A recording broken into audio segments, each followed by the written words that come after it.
Solution? Press the blue button that says follow and get our daily topics every morning directly to your email and your smartphone. Hi, I'm executive producer of the Female Solution Radio Show. We invite you to call in 515-605-9325 and participate in this daily think tank as we examine the challenges we face and develop solutions that restore peace and harmony. We are global transformers, changing the world from the way it is to the way it should be. We are one. Wherever we live on this earth, we are one human family. On behalf of our team of radio hosts, I'd like to extend a greeting to all the members of our family, whenever and wherever you may be listening around the world. To our family in China, Ni Hao. In India, Namaste. In Japan, Konnichiwa. In Korea, Annyeonghaseyo. In Russia, Здравствуйте. In Germany, Guten Tag. In Poland, Dzień dobry. In France, Bonjour. Hola. In Italy, Ciao. In Egypt, Asen Masaba. In Ghana, Akwaba. In Nigeria, Peleo. In South Africa, Salbona. In Senegal, Nangada. In Kenya, Jambo. In Israel, Shalom. In Pakistan, Afghanistan, and Saudi Arabia, Assalamu alaikum. Greetings, and may peace be upon you all.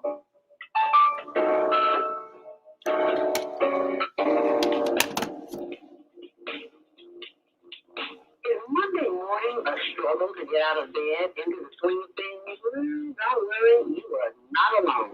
Join us for thought-provoking, stimulating, and mindful conversations on higher learning with ZeldaSpeaks for your Monday morning mindfulness session on Blog Talk Radio, the Female Solution. Mondays, 7:30 to 9 a.m. Be sure to send your ideas, thoughts, comments, and suggestions. Also, if you'd like to be a guest on the show, visit ZeldaSpeaks.com and visit your info. We'd love to have you. Experience mindfulness moments with the mindfulness/stress relief coach, Zelda Speaks.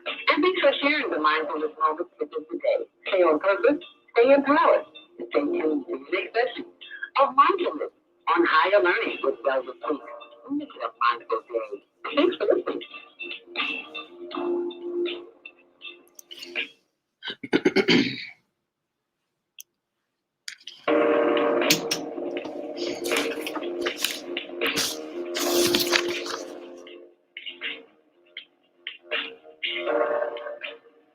Grand Rising, and thank you for joining me this morning on The Female Solution. Welcome to Monday Morning Mindfulness. I'm your host, ZeldaSpeaks, and you can see these are my co-hosts of The Female Solution, and you will be hearing from some of them today as we discuss today's topic, which is killing as entertainment. Why do we produce, condone, and enjoy it?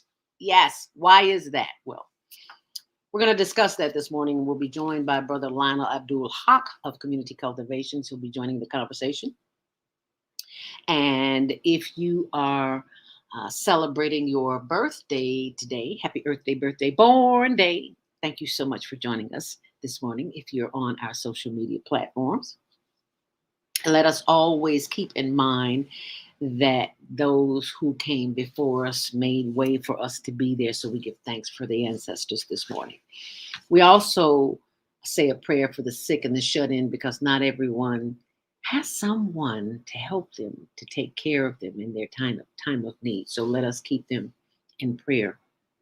And speaking of prayer, condolences to the family of Chicago icon, Dr. Timur Black, who made his transition. He was 102 years old. He worked with the Mayor Harold Washington's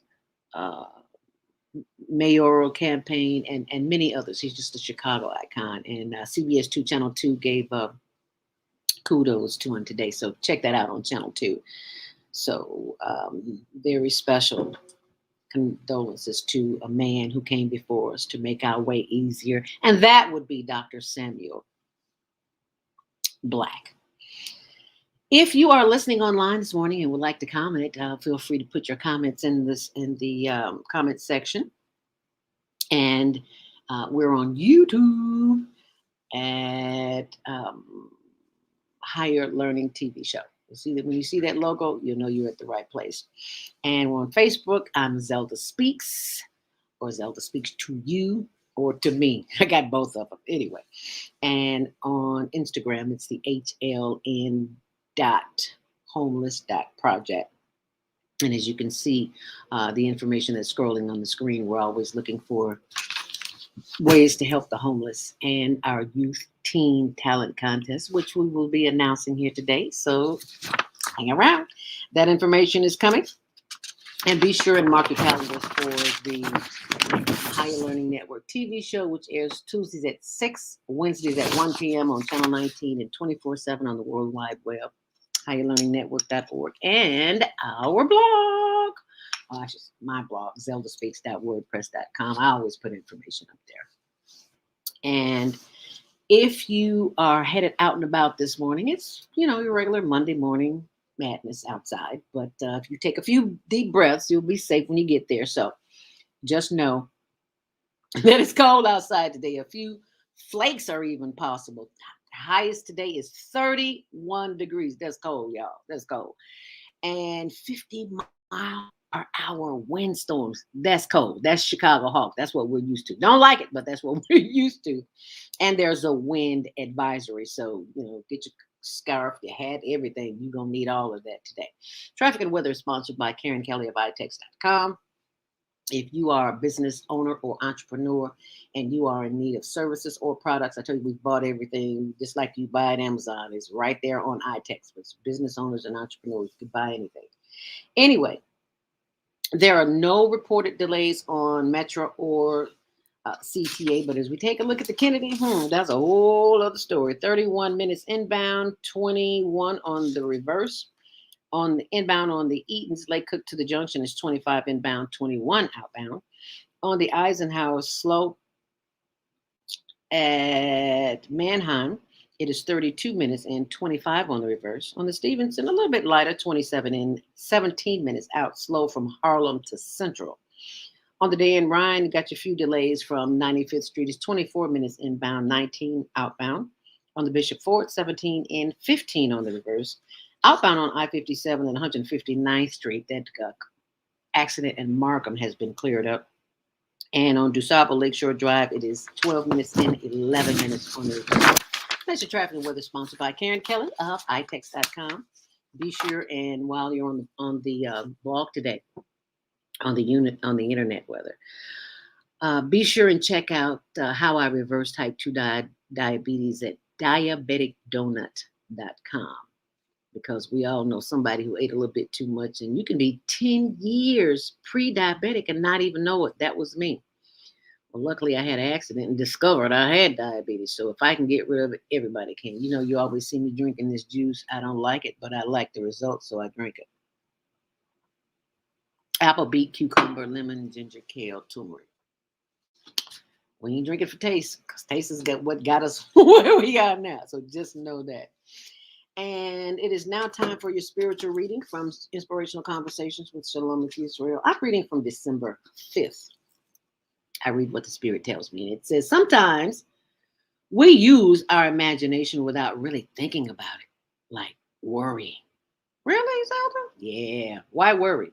It only brings into our experience something we usually don't want. Dr. Winston Johnson says, worry is the interest you pay on things to come. Really? Okay, let's try that again. Worry is the interest that you pay on things to come. So to overcome worry, set aside a particular time of the day to do nothing but worry. Sounds crazy, right?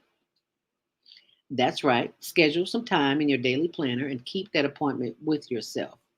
During that time, focus on what you are afraid of happening and watch what happens. Worry, WORRI, wasted opportunity to release and restructure your imagination.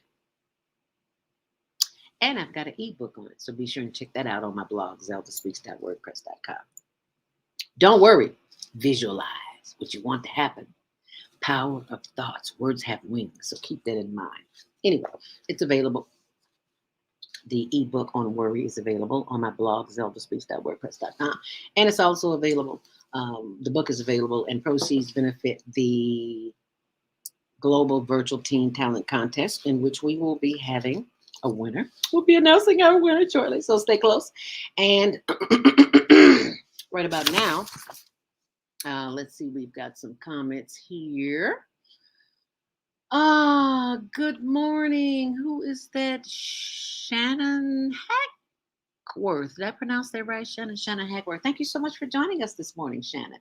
And also, Janatun Naeem. Good morning. Happy to see you on Monday morning. Happy to see you too, my sister, all the way from the Philippines. Did I get that right? Or is it Bangladesh? I know it's somewhere over there in Asia. That much I do know. Where it's nice and warm, where it's freezing here in Chicago. Thank you, Janatine. She's working on something very special for you. So if you haven't seen the Global Virtual Teen Talent Contest on our page, on our Facebook page, on Facebook.com, HLNTV1, you got to go see it. She did that flyer. So if you are in need of assistance with a reasonable fee, then you need to send me an email and I will forward you her information. info@higherlearningnetwork.org. So thank you so very much, Janatine. Greatly appreciate you, my sister. And speaking of sisters, if you have not participated in the Sisters Shopping Network, then it is not too late. This holiday, we are being very mindful of the amount of money that we spend on things that are not of our best interest. So that's what we want to focus on today, is shopping with people who look like you, who have products and services to offer that stimulate your mental capacity as well as release your anger hormones about buying junk, garbage that kids get rid of in 2 days, a day. They've forgotten about it. So shop at the Sisters Home Shopping Network, and that information is on my blog as well as ZeldaSpeaks.wordpress.com. But right about now, it is time for our Monday morning mindfulness meditation. So I want you to sit up straight in the chair and feet flat on the floor, nothing in your hand, nothing in your heart, but that of love. Close your eyes and we're going to inhale and exhale through the nose. Inhale deeply. Hold it. And exhale through the nose. I'm talking so I can't exhale. Ooh, did you feel that? Ooh, yes. You see what that does to you? It opens up everything. When you take that deep breath, it sends a signal throughout that body to rest and to relax, rest and digest. Very short breath. You're anxious. Your heart is beating fast. Your adrenaline is flowing. Excuse me. There's no chance to relax. So breathing relaxes the body and puts you in a state of euphoria. Let's do that again. Inhale deeply. Through the nose, hold it. And as you exhale, try to exhale even a little longer. Are you looking at me? You should be looking at the inside of your eyelids. Okay, let's do it together. Inhale deeply. Hold it. And exhale. Oh, yes, that feels so good. Let's do it again. Inhale deeply. Hold it. And exhale. Feel the warm, glowing sensation that is from your head to your shoulders. That just feels so good. As we inhale this time, let us visualize the breath from our body beginning at the top of our head, going down through our entire body. So let's inhale deeply. Bringing that energy from the breath up to the top of the head, down through the forehead and the face and the chin, and resting on the shoulders. Yes, that feels good. Inhale deeply. Hold it. As you exhale, expand those arms and simply stretch. Oh, yes, that feels good. Oh, yes. Rotate those shoulders. Move those shoulders. If you're sitting in a high back chair like I am, twist to the right as far as you possibly can, because you're waking the body up. Bring it back around. Twist again. Oh, yeah, that feels good. The body is slowly but surely waking up. And you're letting it know how much you appreciate it. Because if you want it to work well the rest of the day, let it know you love it. Talk to it as we inhale deeply. And as we exhale, bringing that breath on down through the chest, the solar plexus, the shoulder, the sides, and the stomach and the back. Inhale deeply. And as we exhale, sending love and light and energy via the breath down through the hips, the buttocks, the back, and the thighs. Yes, rub those thighs, rub those knees and those legs. Let them know how much you appreciate them, getting you from point A to point B all day without even thinking about it. As we inhale deeply. And as we exhale, sending more love, light, and energy down through the legs, the knees, the ankles, the arches, the heels as we inhale. And as we exhale, sending more love and light to the feet, to the toes. Wiggle those toes. Ooh, yes, that feels good. Sending that, bringing that energy back up through the toes and the ankles and the insteps, the arch, and the bottom and the top of the feet as we breathe in. And as we breathe out. As we breathe in, bringing more love, light, and energy back up through the legs, and the knees, and the thighs, giving thanks that they are all mobile and working in good condition. If you don't have legs, just imagine them there because they are there in your mind. As we breathe in, we give thanks for the power of the imagination, and we use our imagination accordingly. We do not worry. We think positive thoughts. And that is something that has to be trained. And we can do that with the power of our breath as we breathe in. Bringing the power and the energy of the breath back up through the hips and the thighs and the buttocks and the back. And the solar plexus on the sides. And we give thanks as we do the higher learning hip roll as we breathe in. Hold it. And as we breathe out.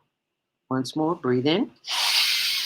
Bringing more love, light, and energy back up through the back and the shoulders and the solar plexus and the chest as we breathe in. And as we breathe out. This time as we breathe in, take these two fingers and this thumb and touch the back of the neck. Yes, squeeze that vagus nerve that's in the back of the neck. Squeeze it, releasing powerful energy and thoughts up and down your spine as we give thanks for that energy that saves us. Feel free to take your hands and knead the back of your shoulders. You can do it like this, or you can rub it. Whatever makes you feel good. Inhale deeply. And exhale, sending the body love, light, and energy and relaxation throughout the entire body as we breathe in. Hold it. And as we breathe out. Yes, that feels so good. As we breathe in. And this time as we breathe out, bring your head forward, tilt it, chin to chest, and slowly rotate that head to the left, sitting up straight and bringing that head around to the back. Slow down, moving too fast. And slowly bringing it around to the right and back front center. Head down, and now head is up. Inhale deeply.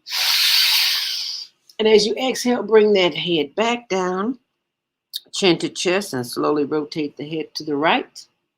Slowly, slowly, slowly. Moving too fast. Slow down. Feel that stretch in the neck. Just getting to the left. And slowly Bring it back around. Head up. Inhale deeply. And as you exhale, look to the left as far as you possibly can, feeling a stretch in the right of the neck. Feels good, doesn't it? Exhale as you inhale deeply. Bring the head back front and center and turning it to the right as far as you possibly can, feeling a stretch in the left side of the neck. Oh, yes, that feels good. And bring the head back front and center. Inhale deeply. And exhale.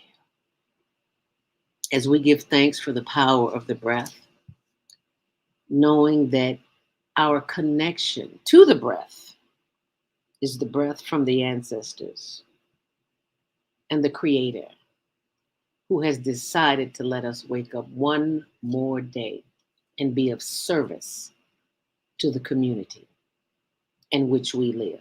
As we inhale deeply, we remind ourselves of the values that serve humanity, not the shopping, not making all the money in the world, not living in the best house, driving the best car, working the best job, having the best outfit, none of that. Value to the community is through the breath. As we inhale and hold it, and as we release, giving thanks that we have been chosen to live one more day because there is work that we must do.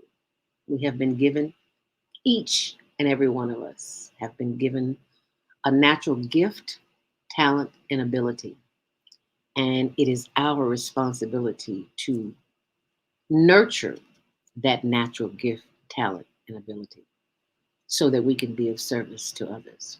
Because that's what I'm doing this morning.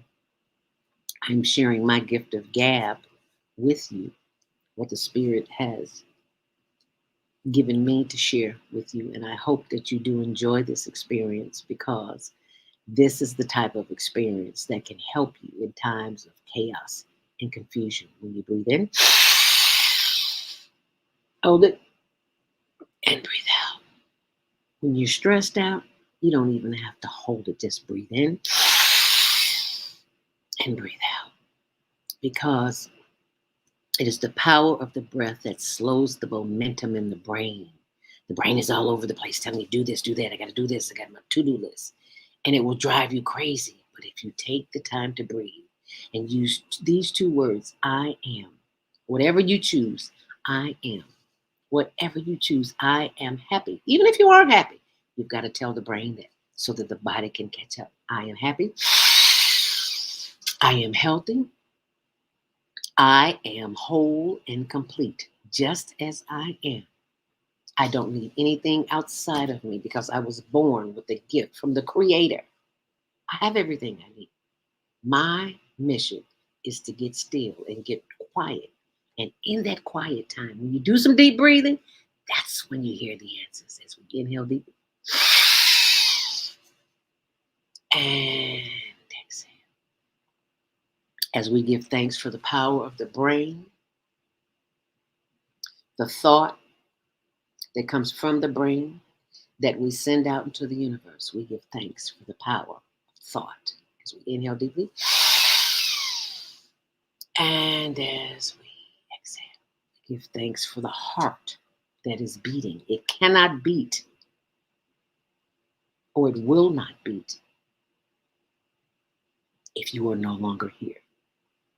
So the heart sends a message to the brain, and the brain sends messages to the rest of the body, the liver, the lung, the spleen, the spine, the systems in the body, the circulatory system, the blood system, the digestion, assimilation, and elimination system. Some of y'all constipated, better get you some Nopalina. You're too afraid to talk about it on here because there's a whole lot of people constipated because the food we're eating is not real. So you can't help but to get constipated. And email me, info@higherlearningnetwork.org, and I'll send you lots of information. So if you'd like to be in the weekly newsletter, just email me, info@higherlearningnetwork.org. Inhale deeply. And exhale. As we give thanks of the power of the breath, knowing that we are at the right place, at the right time, doing the right thing. Because it may appear that we should be somewhere else, but we know that the Creator is in control and we are always at the right place, at the right time, doing the right thing. How about that? Inhale deeply. And exhale. Once more, inhale deeply. And exhale. Once more, long, deep inhale deeply. And stretch, giving thanks for the power of the body that is working, the parts that are working, and the parts that you have challenges with too. Because when you talk to your body, your muscles, through your mind, the signal is there and it's working. All you have to do is trust and believe it and send it with love and light and more mind power energy. Okay? Alrighty, be sure and post your comments on our YouTube or in our Facebook channel. Facebook.com, HLNTV1, and our YouTube channel, Higher Learning TV Show. And if you would like to join the conversation this morning, 515-605-9325, press 1 to speak. I forgot to tell you, as I close out Monday morning mindfulness meditation, that if and when you are physically, mentally, emotionally attacked, guess what? All you got to do is breathe in and breathe out. Don't even acknowledge that you are stressed. You simply look at them like they're sitting on the toilet. That'll give you a whole new outlook. You'll be like, oh, yeah, And while you're there, while you're on the internet, go to my YouTube page, ZeldaSpeaks, or ZeldaSpeaks Mindfulness, and you'll see comments and videos there. We got a couple of comments this morning. Oh, that's our sister of the microphone, Vienna. Thank you, sister, for a great morning session. Yes, I'm glad you enjoyed it. I am so glad to know that the work that I do here is of benefit to someone. So it is 7:29, and it is time for our Monday morning mindfulness connection, and I am going to share with you the female solution and who we are and what we do. Enjoy. The Female Solution Global Radio TV Show invites you to an invigorating conversation with our team of hosts Monday through Friday, 7 a.m. to 9 a.m. Central Time. Start your week with Monday Morning Mindfulness with ZeldaSpeaks. Tuesdays, Self-Care with Jody Susan. Wednesdays, Repairing Broken Families with Naima Latif and co-host Kareem Hamid. Thursdays, Soulful Solutions with Dr. Debbie Green. And Fridays, Health and Wellbeing with Beata. Saturdays, tune in 12 noon to 2 p.m. Central Time. First Saturday, Success Strategies with Jana. Second Saturday, Wendy Williams Esquire on relationships. Third Saturday, Move Around with Deborah. And fourth Saturday, Wisdom with Mama D. Join us Sundays, 7 p.m. to 9 p.m. Central Time for Soul Purpose Healing with Beata. Call in and comment 515-605-9325. Press 1 to speak to the host and be a part of the solution.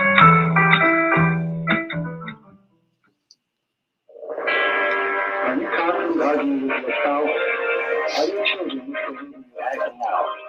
Someone in your family using drugs? Have you been teaching them domestic violence? Are you grieving the loss of your loved one? Let us help you restore serenity to your life. At Serenity Family Social Services, we understand that good mental health is a result of emotional well-being. Our goal is to assist you and your family in relieving emotional distress and restoring harmony and balance to your lives. We offer individuals, couples, and family counseling. I'm Howard Williams, CEO role of Serenity Family Social Services. Call us today at 312-315-4820. That's 312-315-4820.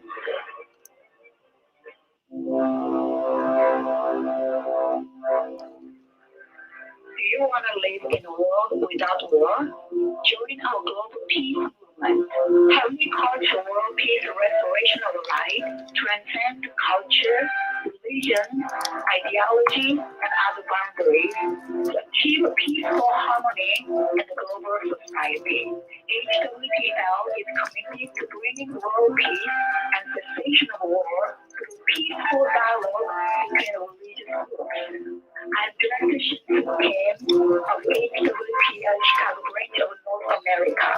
Join us for our next gathering. Call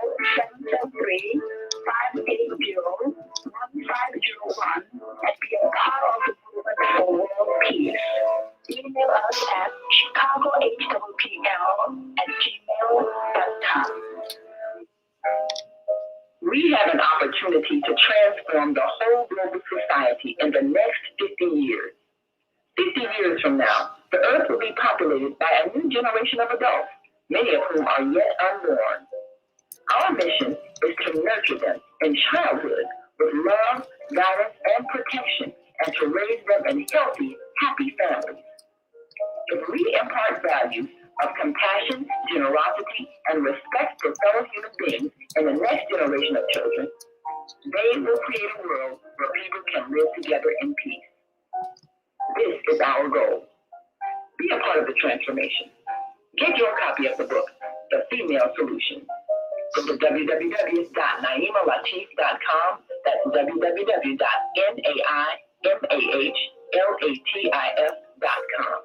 Jody Susan of Susan Essentials is certified by the #1 functional medicine doctor on plant-based healing essential oils, which are revolutionizing the way we manage our well-being.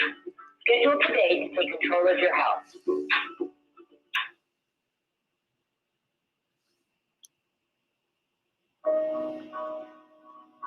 Everything you need, what your body needs, is found in nature. So Susan Essentials doesn't do it any other way.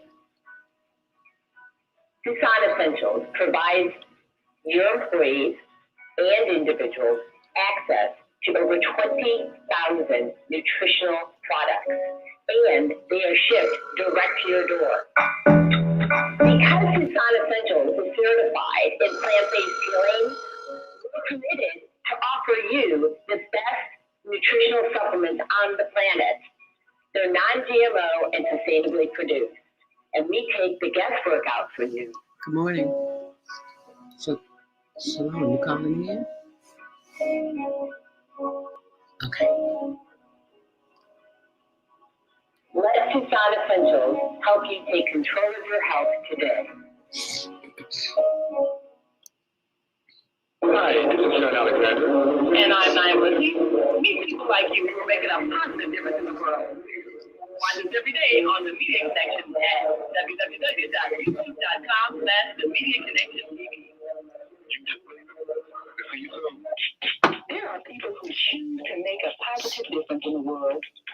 Our job is to bring you their story to motivate you to do things. Join us each week, host John Alexander and Naima Latif, as we bring you the educators, entertainers, elected officials, religious leaders, and community activists whose works are transforming this world. Find out how you can make a difference too. Be inspired. Watch The Media Connection. Mondays at 5 p.m. and Tuesdays at 12 noon on cable TV, Channel 19 in Chicago. And other cities, check your local cable list. Do you worry about finances, family, health, jobs, relationships? Are you in pain? Do you feel stuck? If you answer yes to any of these questions, help is available. Don't worry, you're not alone. It's part of the human process. You only feel this way because you haven't mastered the voices in your head. No hype, just down to earth, solid, workable tools and techniques that you can practice daily. It's really food for the soul. Whether you want to learn how not to worry about anything, that will support, promote the product or service, or just make extra money. To take advantage of the deal of the day, go to ZeldaSpeaks.com or call 212-409-6619. Mention promo code for Female Solution and get free shipping. That's ZeldaSpeaks.com or 312-409-6619. Stop worrying today. Visit ZeldaSpeaks.com.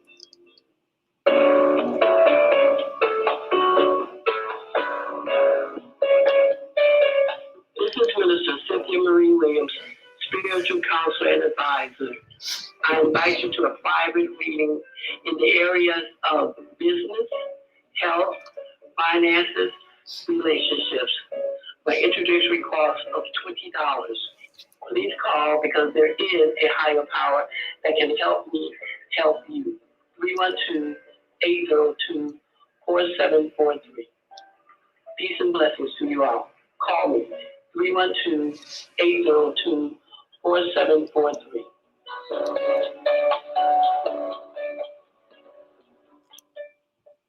Hi, this is John Alexander. And I'm Naimali. Meet people like you, roommate. I'm Beata, your holistic life coach. These days, it's more important than ever to work on your physical, mental, emotional, and spiritual health. Are you consciously breathing deeply in stressful moments? Do you have a plan or daily routine to maintain balance in your awesome body? Are you struggling to be disciplined in your eating habits? When you partner with me, I'll help you develop a personalized health plan that works for your particular lifestyle. You can find out more about me at yourholisticlifecoach.com, where you can also review my 3-step protocol to guide you to abundant health. That's yourholisticlifecoach.com, and I'm Beata. Okay, Lionel. Okay, Lionel, where you at? Hi, I'm Naima Latif, executive producer of the Female Solution Global Radio TV show. We are a part of the online network of Associated Internet Radio hosts. On Air. On Air empowers you with transformative news and interactive radio TV shows. This is such a wonderful time to be alive and to see our human family coming together as one community as a result of that powerful tool, the internet. We can now talk directly to each other all over the world. There's no need for conflict or misunderstanding. There's no need for violence to solve our differences. We can talk to each other face to face until we reach an agreement. On Air offers a fantastic global guide to communicators from all over the world who are using their internet platforms to inspire us to strive to be our best selves in order to become the kind, compassionate, loving people we were all born to be. Once we do that, we'll see planet Earth transformed into a place of peace. Subscribe to the recommended YouTube channels, Facebook pages, and podcasts created by these Voices of Enlightenment. On Air provides daily news briefs and a weekly magazine to keep you abreast of events and opportunities. On Air news affiliates in television, radio, and print share information, insight, and interviews with notable personalities. Go to onaireverywhere.com for a daily dose of uplifting news. We're on air everywhere, online all the time. And that is the voice of our executive producer, Naima Latif. Thank you so much for joining us this morning. If you just tuned in, 515-605-9325. Press 1 to speak as we go to the phone lines. We are joined by our guest co-host today, Brother Lionel Abdul Haqq of Community Cultivations. And the topic is killing as entertainment. Why do we produce, condone, and enjoy it? And we'll be doing the movie review today of the movie Pulp Fiction. Ladies and gentlemen, please welcome to the platform Brother Lionel Abdul Haqq. of community cultivations. Thank you. Yay! Thank you, Lionel, for joining us this morning. Grand Rising. Thank you so much for joining us this morning. I was so happy to... Go ahead. No problem. Go ahead. I was just saying, I was so happy to hear that you were going to talk about the movie review today of Pulp Fiction, because that is a very popular movie. And we were discussing it yesterday at our weekly sister call, my sisters of the microphone. We have a weekly call, and we said, okay, so what are we going to talk about at Pulp Fiction? And the general consensus was that murder and mayhem was at the top of the list. So that's how we came up with the title, is Killing is Entertainment. Why do we produce, condone, and enjoy it? And Pulp Fiction is the perfect movie to talk about. Take it away, Brother Lionel Abdul Haqq. All praise be to the Most High. This is a movie that I saw. It's actually one of the longest reviews I've ever done.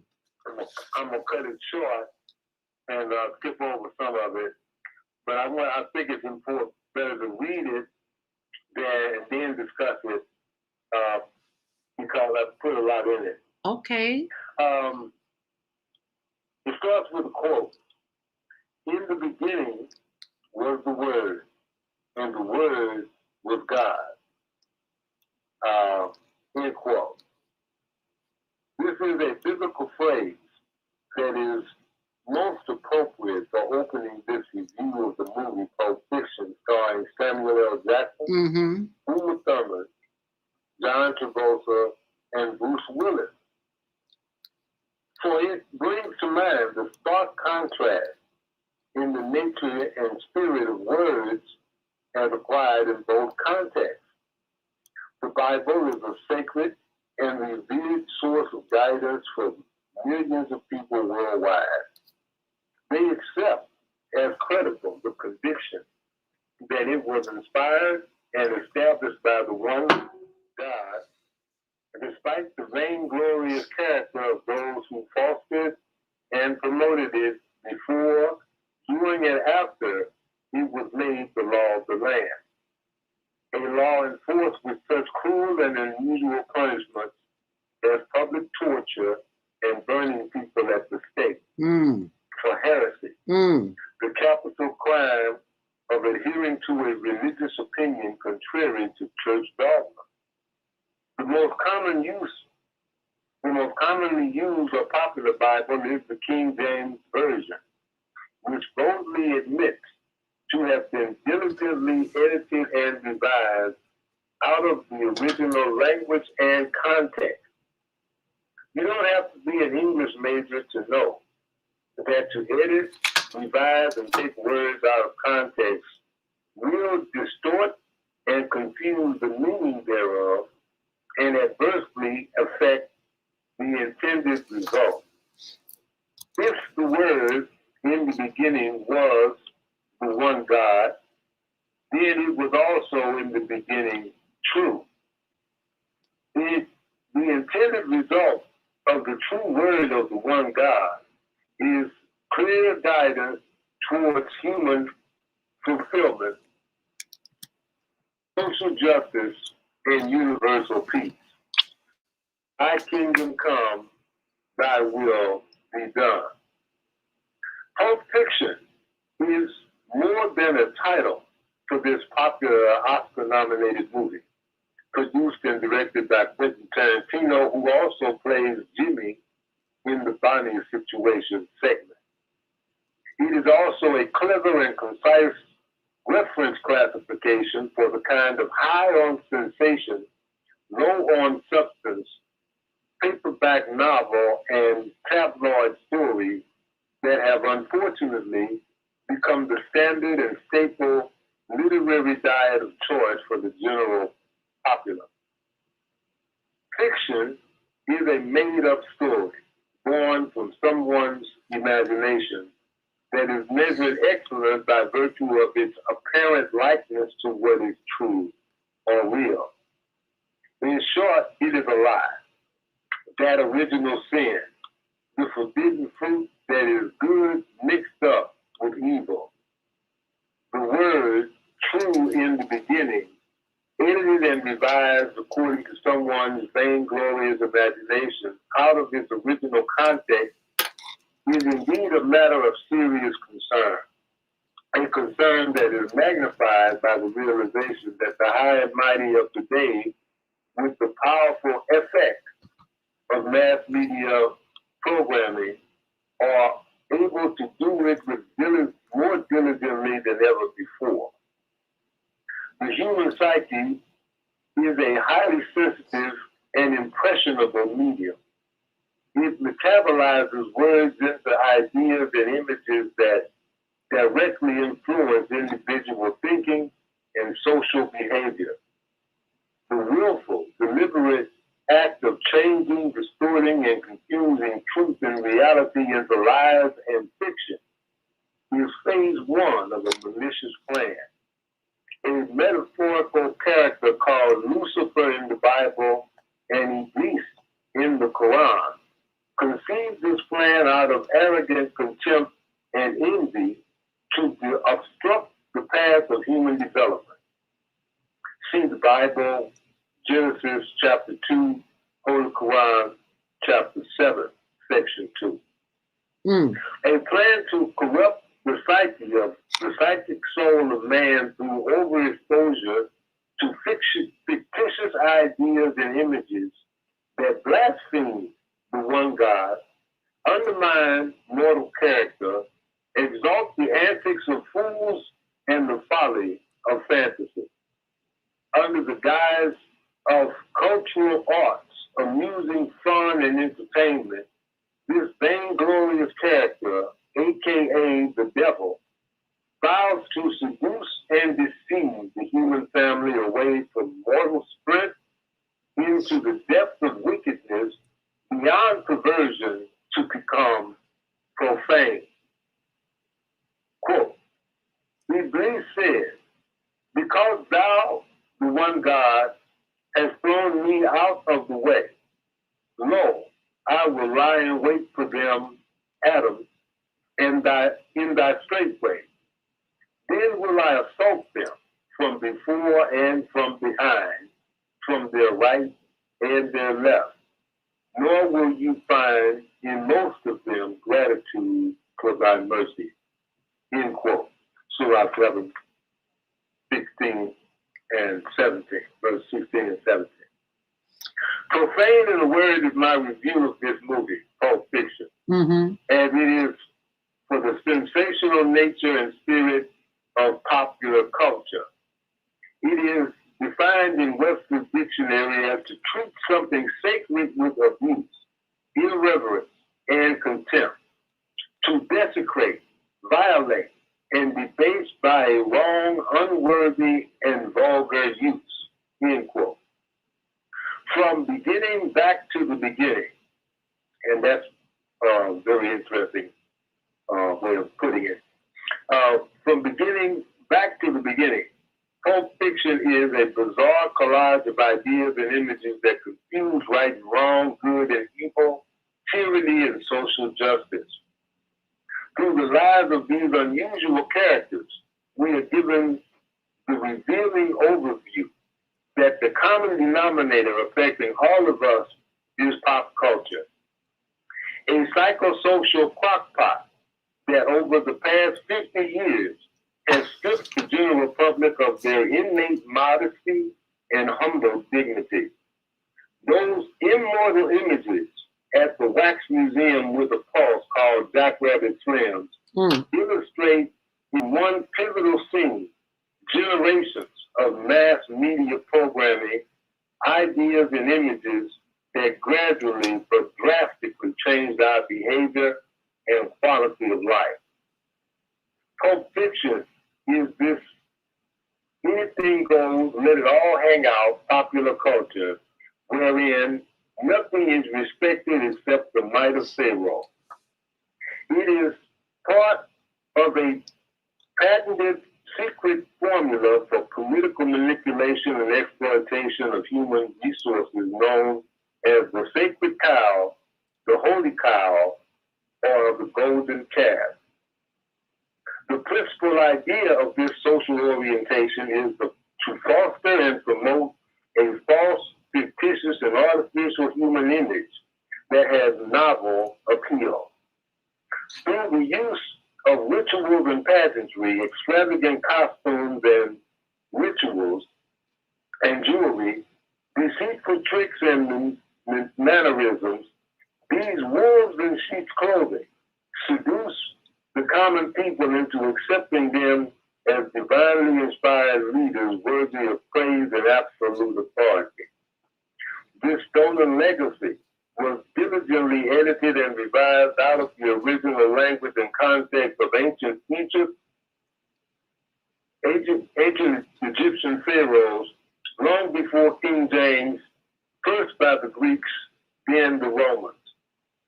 A perpetual cycle of evolution and revolution over the past 2,000 years has brought us today to an international network of electronic media under the absolute authority of powers and principalities with the same vainglorious character as the devil himself. In accord with the traditional values of pharaohs, Caesars, emperors, and kings of yesterday, the lawyers and rulers of the modern world foster, promote, and project their profane, selfish, and inhumane image as admirable examples of success and achievement. At the same time, these novel stories of rags to riches and lifestyles of the rich and famous make the modest and humble, hard-working, plain and simple image of mortal man seem weak, unattractive, and something to be ashamed of. Thus, through the illusion of Pulp Fiction, with the help of lights, cameras, and actors, these modern-day sorcerers and magicians uphold and maintain the order that thieves refuse at the expense and on the backs of the many. It is important to note that the opening quotation in the beginning was the word appropriately conveys the truth about the beginning of this devilish conspiracy also. For it is with the intent to become like the one God in and over the lives of others that the ideas and images of a forgotten son of the one God has been fostered and promoted historically. Through a word that is diligently edited and revised, and the very idea and image of the one God is violated by association with their ruthless, deceitful, and vainglorious reign of oppression.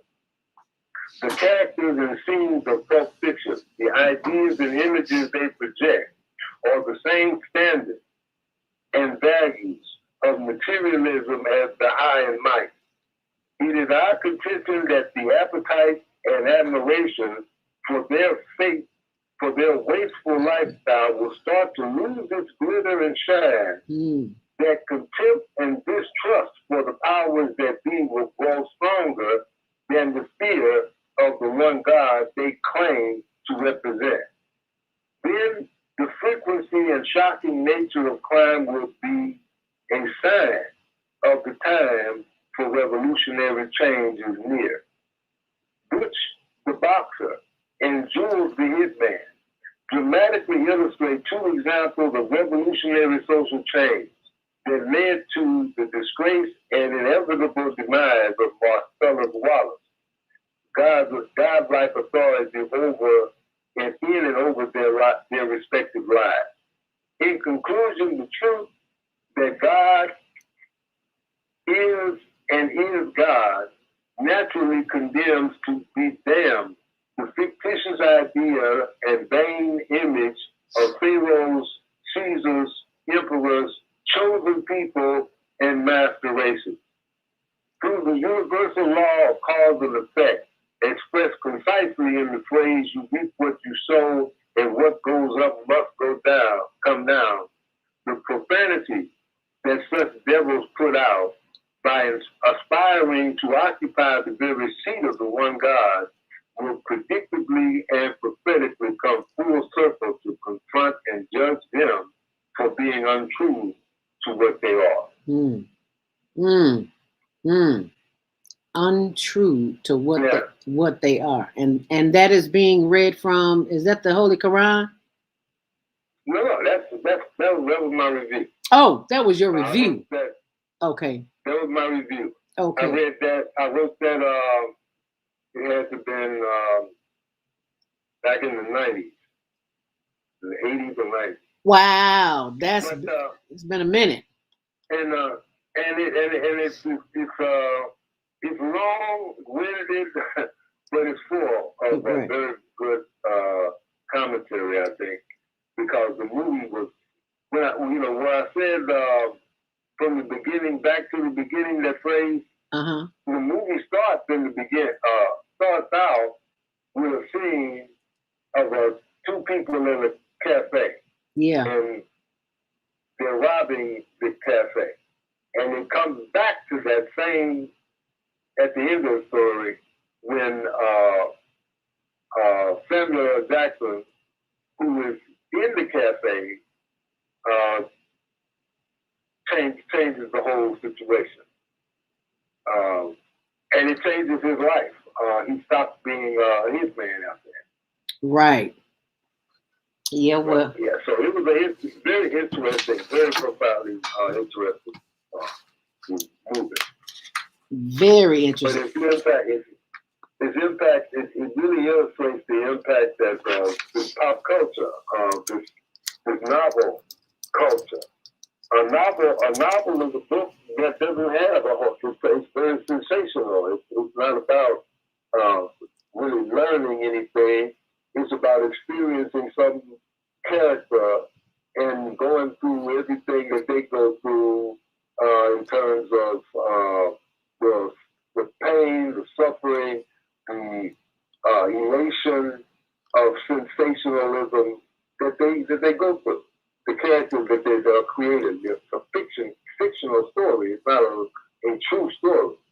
Novels are made up. They're intended to be sensational more than anything else. And just like tabloid newspapers, they're not trying to really feed you real information. They want to sensationalize. You better say it. Some concept or some idea that people become allured to. And it just occurred to me that this is what Facebook has been charged with. Oh. Facebook, it is said that this woman who came out with these documents against Facebook said that their aneurysm responds to people's anger and sensational feelings. Wow. The more sensational, the more anger that they detect, the more resources they spend transmitting that information. The more valuable that information becomes, the more sensational it is.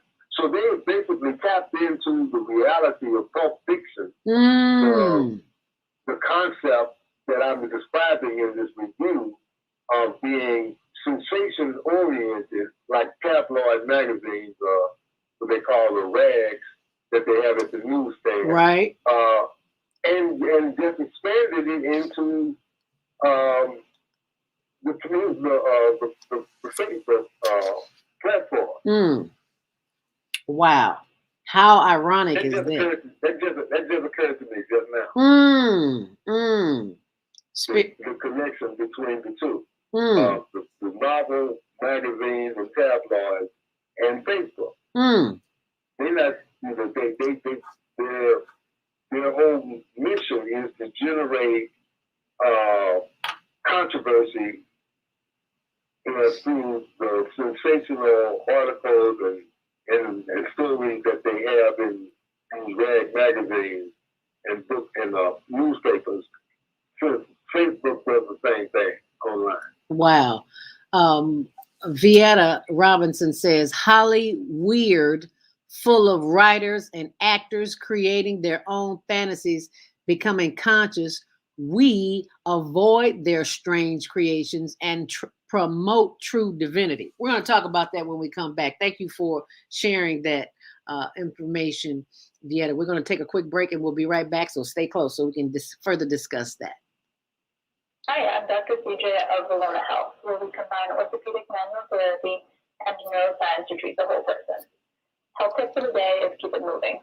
Doesn't matter how, just keep it moving, doing something you enjoy. Walking, dancing, rolling on the floor with your dogs or kids, really anything. The body craves movement to keep its bones, joints, and muscles happy. Even our mental health and internal organs and digestive system rely on our movement. Thanks for being a part of the Higher Learning Network on the Female Solution. I'm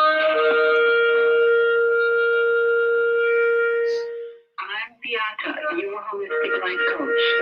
These days, it's more important than ever to work on your physical, mental, emotional, and spiritual health. Are you consciously breathing deeply in stressful moments? Do you have a plan or daily routine to maintain balance in your awesome body? Are you struggling to be disciplined in your eating habits? When you partner with me, I'll help you develop a personalized health plan that works for your particular lifestyle.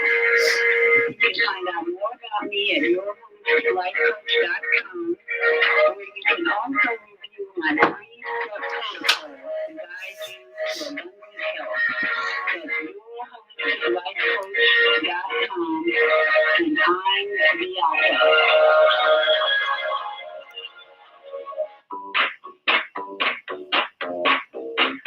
You are tuned in to the Soulful Chicago Book Fair 2020 Vision Fundraising Campaign. That's right. You can support the vision of reviving Black literary excellence in the city by simply taking your $20 or more and donating it on our website. Visit www.soulfulchicagobookfair.com and click the Donate tab on our homepage. Or give us a call at 646-359-6605, and we welcome you, helping us breathe literary life into the South Side of Chicago. Jody Susan of Susan Essentials is certified by the #1 functional medicine doctor on plant-based healing essential oils, which are revolutionizing the way we manage our well-being. Schedule today to take control of your health.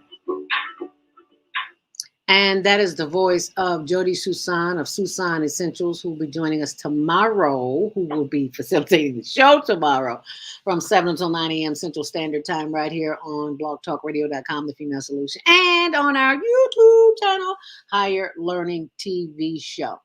Hope you enjoyed the commentary before we went to break, and Vieta, our Friday morning host of Health and Wellbeing, says, Holly Weird, full of writers and actors creating their own fantasies, becoming conscious, and we can avoid their strange creations and promote true divinity. If anybody doesn't know that Holly Weird is just what they said is, if you haven't listened to the news, you've probably been under a rock and you don't know what's going on, but Holly Weird is just that.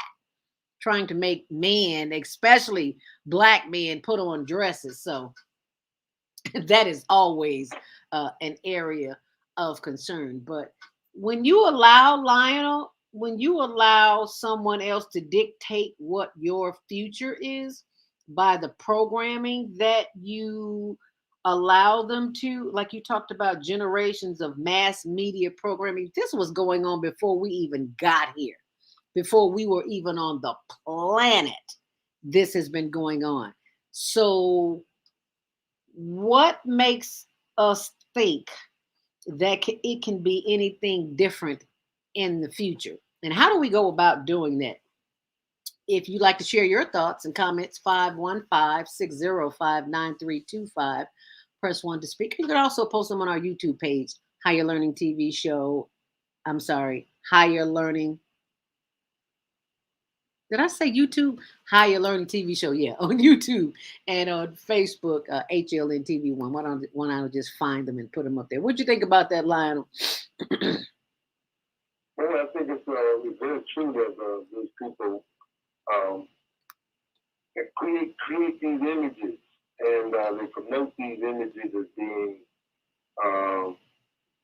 what's happening, and and they do so by generating a lot of sensational appeal and responses. They create these images. It's part of the propaganda machine that has been a big part of political stagecraft. Going back to ancient Egypt, as I pointed out in the review, but this is Egypt in its decline. Egypt in his last leg went through a series of changes as a result of wars and mixing with other people that brought it down.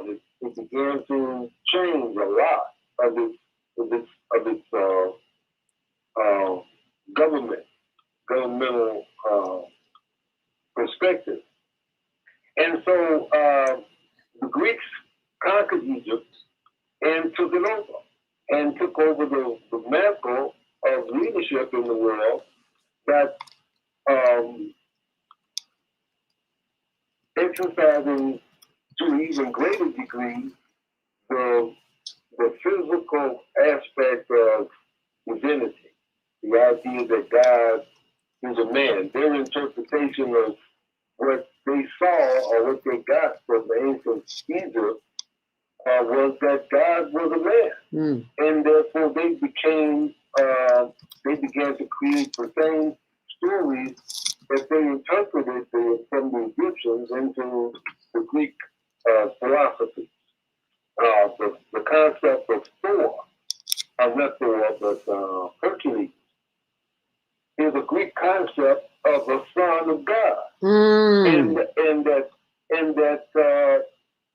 the idea of Zeus and Hermes, the messenger of God, all of this was translated from ancient Kemetic stories and history, but they got it twisted, and it's been used as a way of exalting small groups of people, the so-called elite of the people, the better of the people, the ones who have the wealth and the power. And they rule over the masses as gods, almost like gods. They dictate to the people what to wear, what to say, how to behave, and what rules and laws they have to live by, and where they should spend their money, what they should spend their money on. It's a very insidious process. They call it the sacred cow in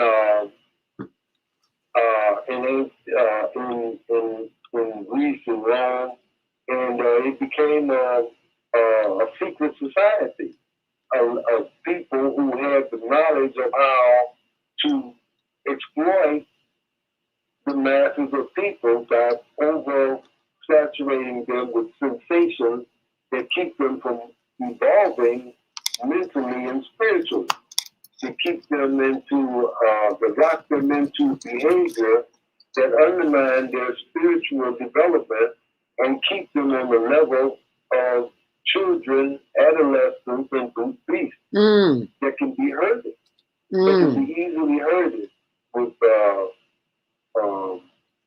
sensational tactics. So this is where we are today, and the fullness, when the society gets to the point where people are so sensational oriented that they can't be controlled anymore. They have no discipline. They have no sense of what is right and wrong. What is right and wrong becomes what feels good. And as a consequence, they anticipate a certain period when the society will go into absolute terminal decline. And they then begin to position themselves to be a part of the so-called revolution, and then emerge as leaders of the new order. and start the same thing all over again. Well, I don't think it ever. You said started all over again. It never ended, did it? Well, Rome fell, Greece fell. Many of the societies that grew up with this philosophy, it's a natural process that it will go into decline. That you can only do this for so long before the people become unmanageable. When you have masses of people who are addicted to sensation-oriented ideas that do not feed the growth of their spirituality, their spiritual life. It doesn't feed the growth of their intellectual life. Culture, by definition, is supposed to elevate human consciousness. It's supposed to elevate our thinking, our intelligence, and our moral character. And Haqq culture, OCCULTURE, does just the opposite. And if you examine the profane, sensation-oriented character of the modern world, you'll see exactly where Greece was when it went into decline, where Rome was when it went into decline, where Sodom and Gomorrah was when it went into decline. And they know this. They know it's as predictable as prophecy.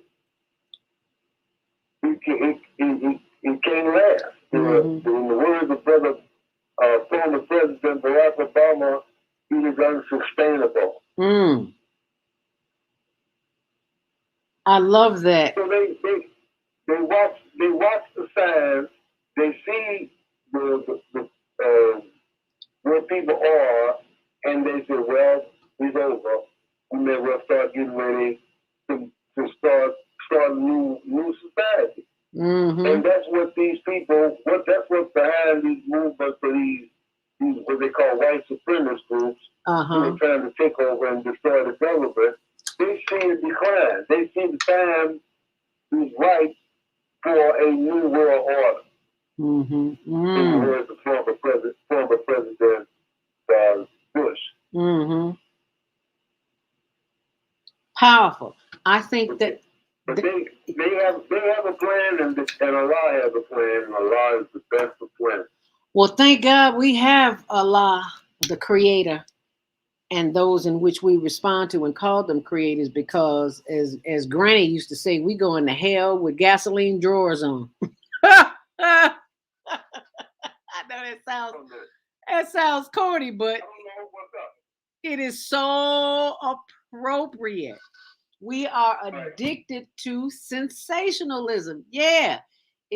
And as they say in news media too, when they were supposed to go and send a reporter out to an event where there's something happening, and the general consensus is by the managers of the programming department is that if it don't bleed, it don't lead. So if there's no blood involved, then we don't even want to talk about it, because that's not what's going to sell. That's not what's going to promote our agenda. So you are right on target. I love the. And if it bleeds the lead means that it gets priority.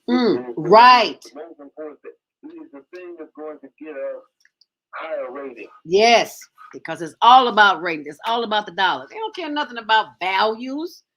They don't care nothing about community. It's about the dollars, honey. It's about the ducats, what they call it now, the coins.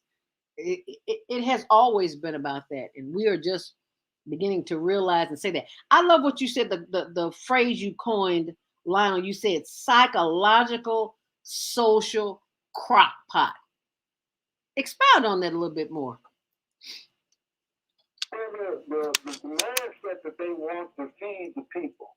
The mindset that they want is one where the heat is turned up, where the sensation is turned up, where the intensity of the of the people's anger, their excitement, their enthusiasm is turned up, and it's to create heat, it's to create the sensationalism that they want the people to have. Mm-hmm. If the people, it's not, it's like the saying of the breeds and leaves is the same thing. The idea that it creates awe, it creates a sense of shock. That is what is important to them, because it keeps the masses of the people in a state of emotional frenzy, and they're not thinking, they're not in control. It does not foster control. It does not foster clear thinking and behavior, principled moral perspectives on things. And they don't want that. They want you to react out of fear, out of anger, out of jealousy. Anything that is of a base nature is what they want to feed you, and for you to feed others in your responses of your commentary, your lifestyle, the way you dress. I was looking at a news program, 60 Minutes, yesterday, and they were talking about Gucci. And the fashion icon that Gucci is one that is totally driven to promoting ideas that and images that are way out, that are not non-conforming, that are not consistent with any other social pattern of behavior and style. They want the freak. They want to be the freaky. They want that which is going to suggest being non-conforming, not consistent with what everybody else is doing, but something that is totally outlandish and totally breaking with the tradition that have held people together, that have held humanity together, that has moved humanity forward for generations. We don't want anything that's conforming. We want to be outlandish, ridiculous. They want that which will make people stop and look in awe and shock that you would even wear something like that. Didn't. So this is the main idea. People behave in a way that will get them attention. They don't care whether it's good attention, and they don't. In fact, the more outlandish their behavior, the more ridiculous their behavior, the better they like it. Yes. So if it will inspire, it'll make people afraid. If it'll make people run, if it'll make people be shocked, that's what they want to do. So they're not trying to. They're not even trying. They don't even think that conforming to standards of behavior, moral, conscious behavior, is the way to go. No. They want to go the way that's going to shock people. They're going to make them stand out as somebody important and different. Yeah, because they're going to give them power. If they get power from that, with that Facebook. Yeah, pretty much. And and that's what made that movie Pulp Fiction so in your face, because you didn't expect that when you first tune in. You don't expect that. So it was one exciting, thrilling, sensation-oriented scene after another. One sensational scene after another. Yeah, one shocking sensation. I mean, Right. who would have thought that the man who captured Marcellus Wallace in that store when he was chasing Bruce Willis, and Bruce Willis ran into that store? Who would have thought that these people who knocked him out would be raping him at his face? You wouldn't think. Who would have thought? Where did that come from? Right. That was just totally out of the perspective of anything you would have thought. I mean, if they were racist and so forth or whatever, but who would have thought that they would have taken that man, tied him, bent him over a pole, and was raping him? Right. Oof. Who would have thought that? You know. That came from out of nowhere. Right. And that it was part of the sensation that they created with the movie. And the way it turned completely around from Marcellus Wallace wanting to kill, this was the King Range character, who was the big boss of the underworld. Willis, who was his enemy, for having thrown the fight. I mean, not thrown the fight, but knocked the guy out when he was supposed to take a fall. He was paid right. to take a dive, but he ended up knocking the guy out because he had bet on himself. Right. and it had always set up for him to run, and he ended up getting caught by the man that he lost, made him lose money. So it was just a barrage of things going around and around in circles that it started out one way and ended up another. You know, right. Samuel L. Jackson and John Travolta's characters were hitmen, and Samuel L. Jackson goes from being a hitman who had no conscience about killing people, so much so that he would actually quote the Bible. Right. Before he started killing them. Right. And then he ended up becoming saying he's gonna give it up, change his life, and become like Kung Fu, go travel the world and see where he can help people. Right. Unbelievable. But it was just that. That's what made it the movie that it was. It was so sensational and out of the box. Those things that you would never have expected were generated in the scenes of that movie, and people loved it because of that. But he really didn't understand what was happening. What was being transmitted was this high on sensation, low on substance mentality. That's where we are today. That's exactly where we are. And that's why the world, excuse me, is in the shape that it's in. If you just tuned in, you were listening to the voice of Lionel Abdul Haqq of Community Cultivations. And the topic is killing. It's entertainment. Why do we produce it, condone it, and enjoy it? If you'd like to join the conversation, we'd love to hear what you have to say. 515-605-9325. Press 1 to speak. And we will bring you online. Brother Clifton Bradley says, great show. Thank you so much. And Clifton, we look forward to bringing you on.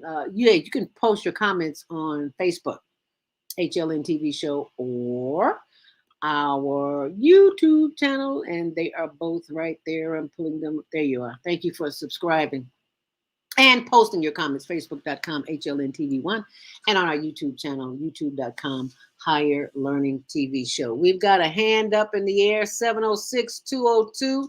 You are live on the Female Solution, Grand Rising. What's your name? Where are you calling from? This is Brother Kwame, Grand Rising. Grand Rising, Baba Kwame Sunhorse from Georgia. Right, I'm sitting here in stolen lands from the Muskogee Creek. We always must acknowledge the lands in which we are living on that were originally belonging to other nations before this nation. So it's that acknowledgement and honoring those ancestors that came before us. The thing that I'm hearing, and we're talking about killing, if you took the K out to kill, what do you have? Ill. Ill-minded people. Ah. That is the illness of these people. That's what they do, is because in them conceiving the male patriarchal way of life, is because, as it says in the Helios Biblios, it was the first killing was done by who?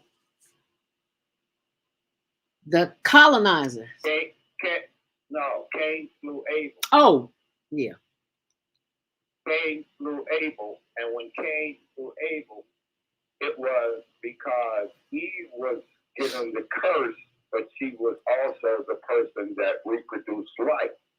This is what a division of the male-female in that story is, that she was, as what happens to every 28 days a woman does what? She loses lifeblood.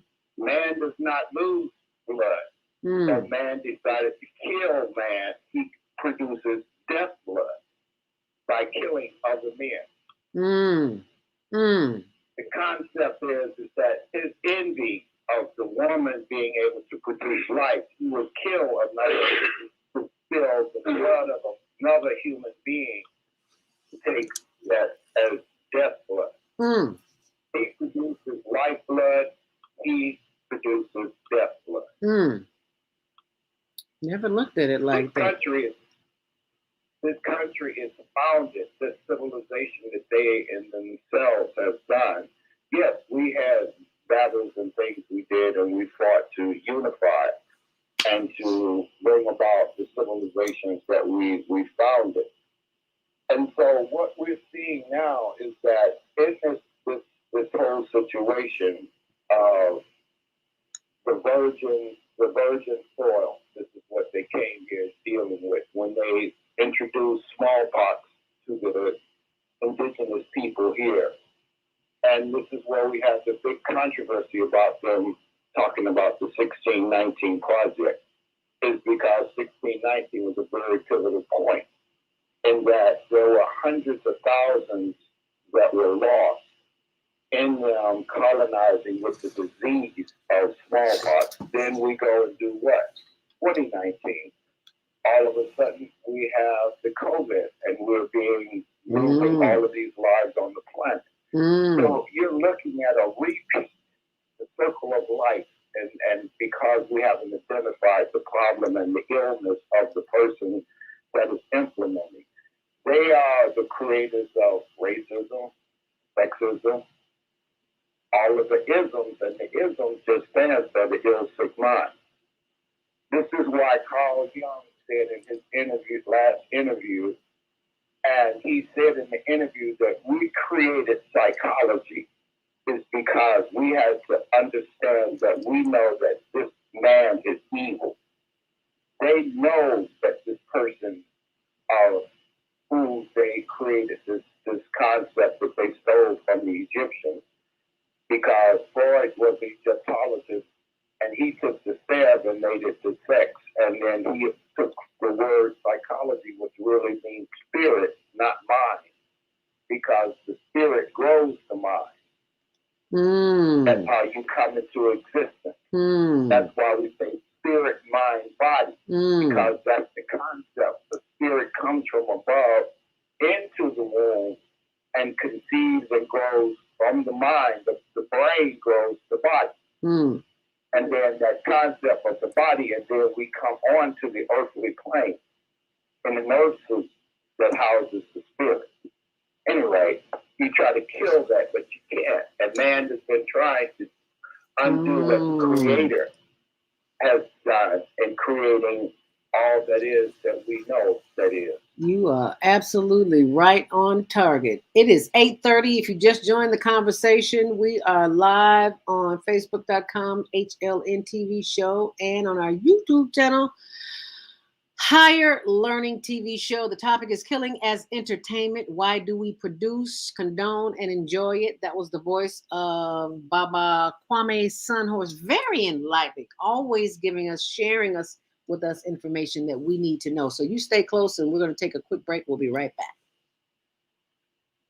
Hi, I'm Naima Latif, executive producer of the Female Solution Global Radio TV show. We are a part of the online network of Associated Internet Radio hosts, On Air. On Air empowers you with transformative news and interactive radio TV shows. This is such a wonderful time to be alive and to see our human family coming together as one community as a result of that powerful tool, the internet. We can now talk directly to each other all over the world. There's no need for conflict or misunderstanding. There's no need for violence to solve our differences.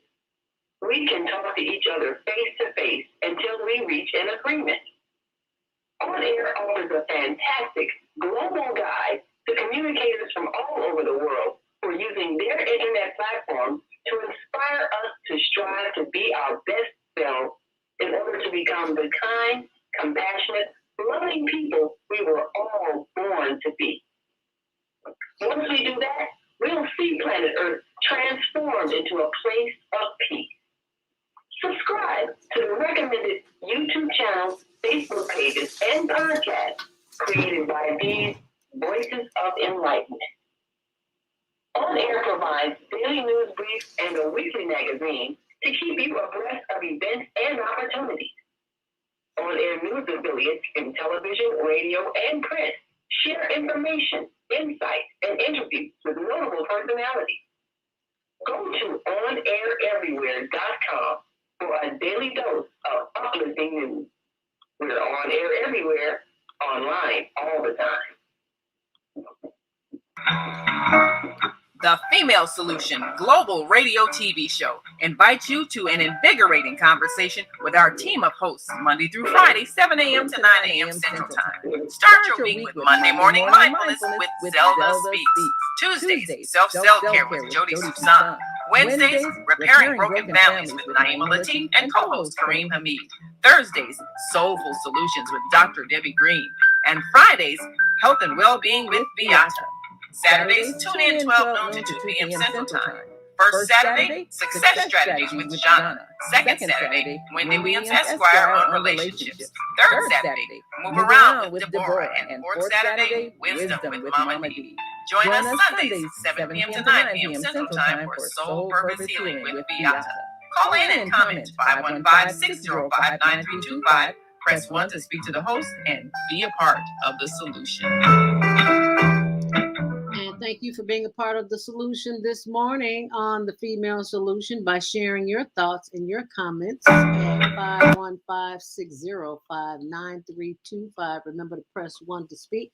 As we go to the phone line and take another call, 314-381. You're live on the Female Solution. Grand Rising, what's your name and where are you calling from? Calling from the Midwest and the South. It's Bianchi. Hi, Bianchi. Thank you so much for calling. Do you have children? Not biological, no. Well, Okay. I raised my sister's children. Okay, all right. Yes, Bianchi. Your sister. Now, here's the thing.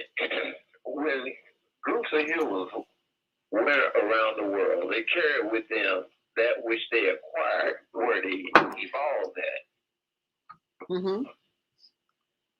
And that's the way nature does it. And when they went around the world, they may have effect where they arrived the people with what they brought with them that was needed for them to survive where they came from. And that includes what people call diseases. Okay. When settlers came to the United States, they also acquired diseases from those that was here, like dysentery. Mm-hmm.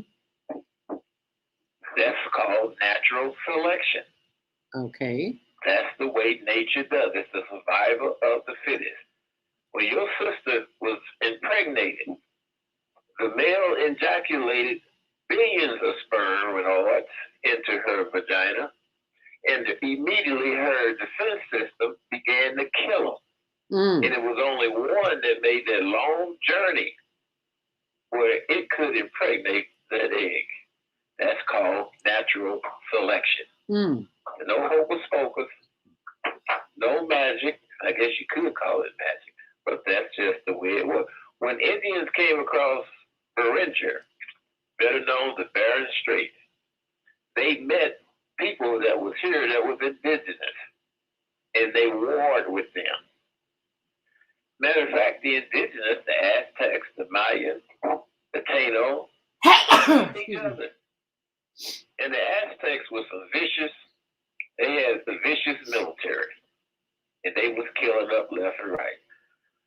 Just like as you sit there and sneeze, you sneeze because there's something trying to get in you to cause you harm. And one portion of your immune response is for you to sneeze to clear it out of your lungs. It goes on all the time. You have billions of viruses on your skin trying to get through your number one immune defense, and that's your skin. And when it does get in, it causes problems.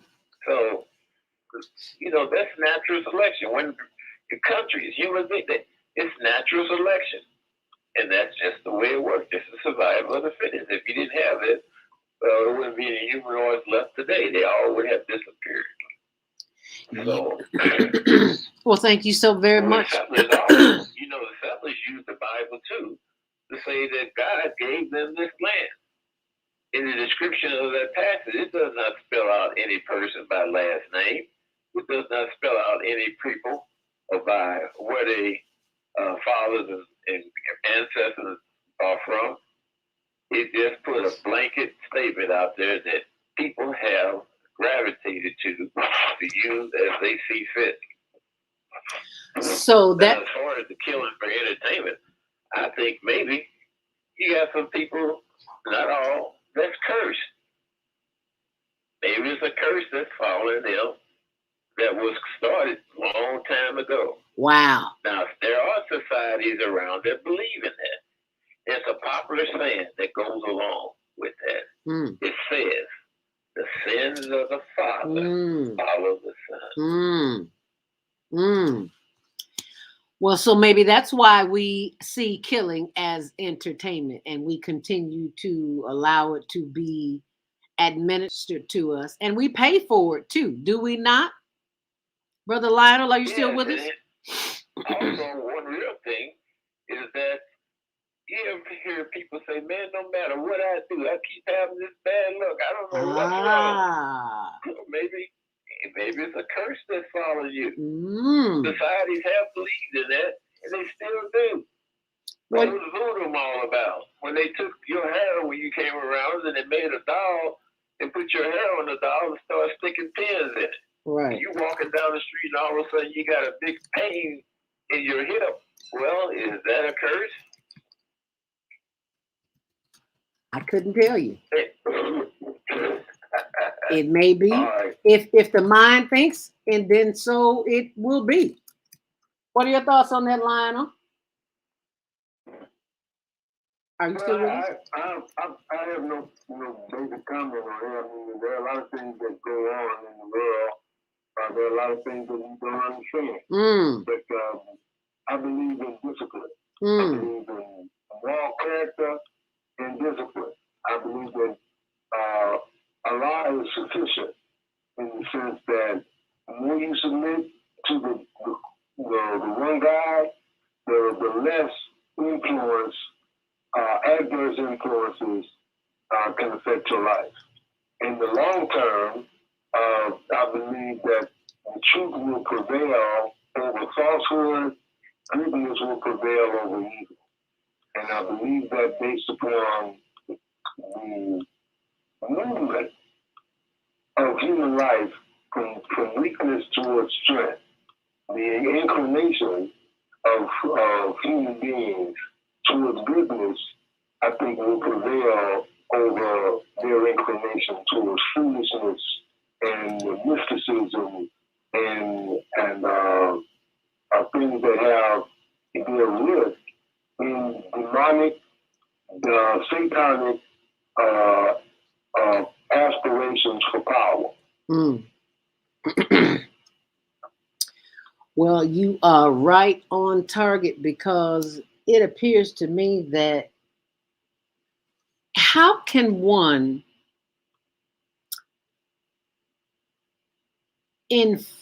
incorporate discipline in their daily living if they are spending more time watching this kind of entertainment as opposed to focusing on developing character inside oneself?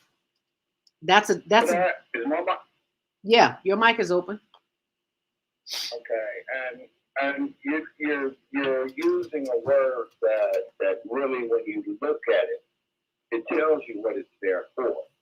Enter, retain.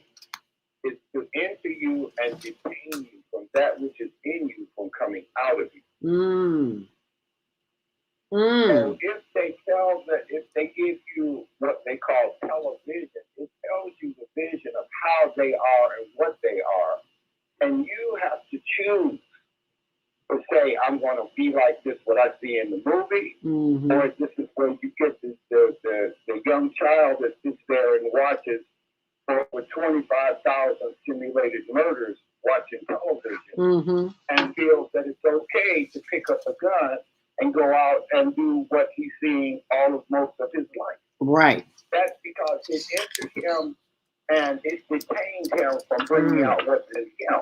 This is why we talk about education. That education is the part of what they put in us, but they have to look at the word originally says is to induce play, is to bring out. We're born with everything within the universe is within us. When will we learn to use ourselves? This was the prophet Sufi Rumi saying this is because we carry the mitochondria DNA that is given from the first conception.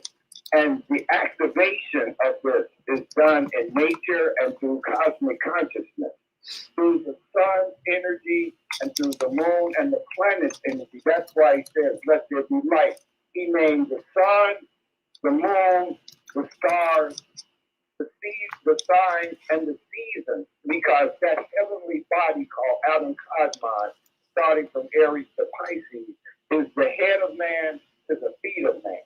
And all in between is the body, the heavenly body that we work with here on this planet. This planet is made, it's a community. We're the youngest beings on the planet. Everything was created before us. And so everything has its knowledge to help us. This is why nature is so powerful if we understand our connection to it. That's why I'm. Why do they call the institutions universities? Why? Because they've taken all of the knowledge that's been retained from the earth and put it into institutions that man put on paper in black and white, and that's the really concept, black and white, because all the words are written in a book are black on white paper. So we got to look at which is the most powerful. Good question. Which is actually, the magic crown is only associated with the female, but it was nature that taught the first humanists. They didn't have a school to go to. They observed nature and they copied and learned from nature. They learned from watching ants. They learned from watching birds. They learned from watching the other four-legged mammals, and that's how they began to mimic themselves. Especially before man began to stand upright and walk. That's why the hair is on people's back still, because the hair protected you, as you call, from the ultraviolet rays of the sun. And when you stood up and you start walking upright, as Erectus does, you don't need hair on your back no more. It goes to your hips. That's a good point. Never looked at it like that. We have been conditioned as long as we have been conditioned, and until we personally decide to make the decision to come out from under the spell that we've been put under, if you want to call it that, or the as Lionel would say, that psychological, social crock pot that we're marinating in. Until we get to that point, nothing will change. What are some of the things that we can begin to do, Lionel, to bring ourselves out of this entertainment is killing mode? What can we do moving forward? Well, my suggestion consistently is there, and I think we'll remain for, that based on the fact that I believe it's the best way, we need to pray first, to seek guidance, divine guidance, to seek the sources that represent divine guidance and submit yourself to the disciplines that they offer, to study, to pray, and to work to bring about the kind of human social order where people care about each other and care about other than creating sensations and saying things or doing things that will exalt themselves. That the idea of humanity, from my perspective, from my studies, is that we are to care about others and to work to bring about a divine order, social order, where people respect each other, where people strive to uplift each other. And this is not what's going on today. People have their own individual agendas. They're trying to exalt themselves, and they are undermining the will, the plan that I see consistently throughout most of the religions that operate in the world, that seek to point out that there is a divine being that needs to be submitted to and studied from in order to realize our full potential as human beings. Mm. It's a process. It's an ongoing process. But it's a process that begins with an attitude that there is a creator, that creator is worthy of our submitting to follow that guidance, to tune in and ask that creator, to pray to that creator to guide us, to give us the attitude and the spirit to be guided. And I think that'll go a long way to bringing us together as people, as human beings, with a mindset to serve others. Well, and until we develop that mindset, we will continue to watch the type of violent movies that we watch. Someone once told me, we're in a very revolutionary time right now. Yes.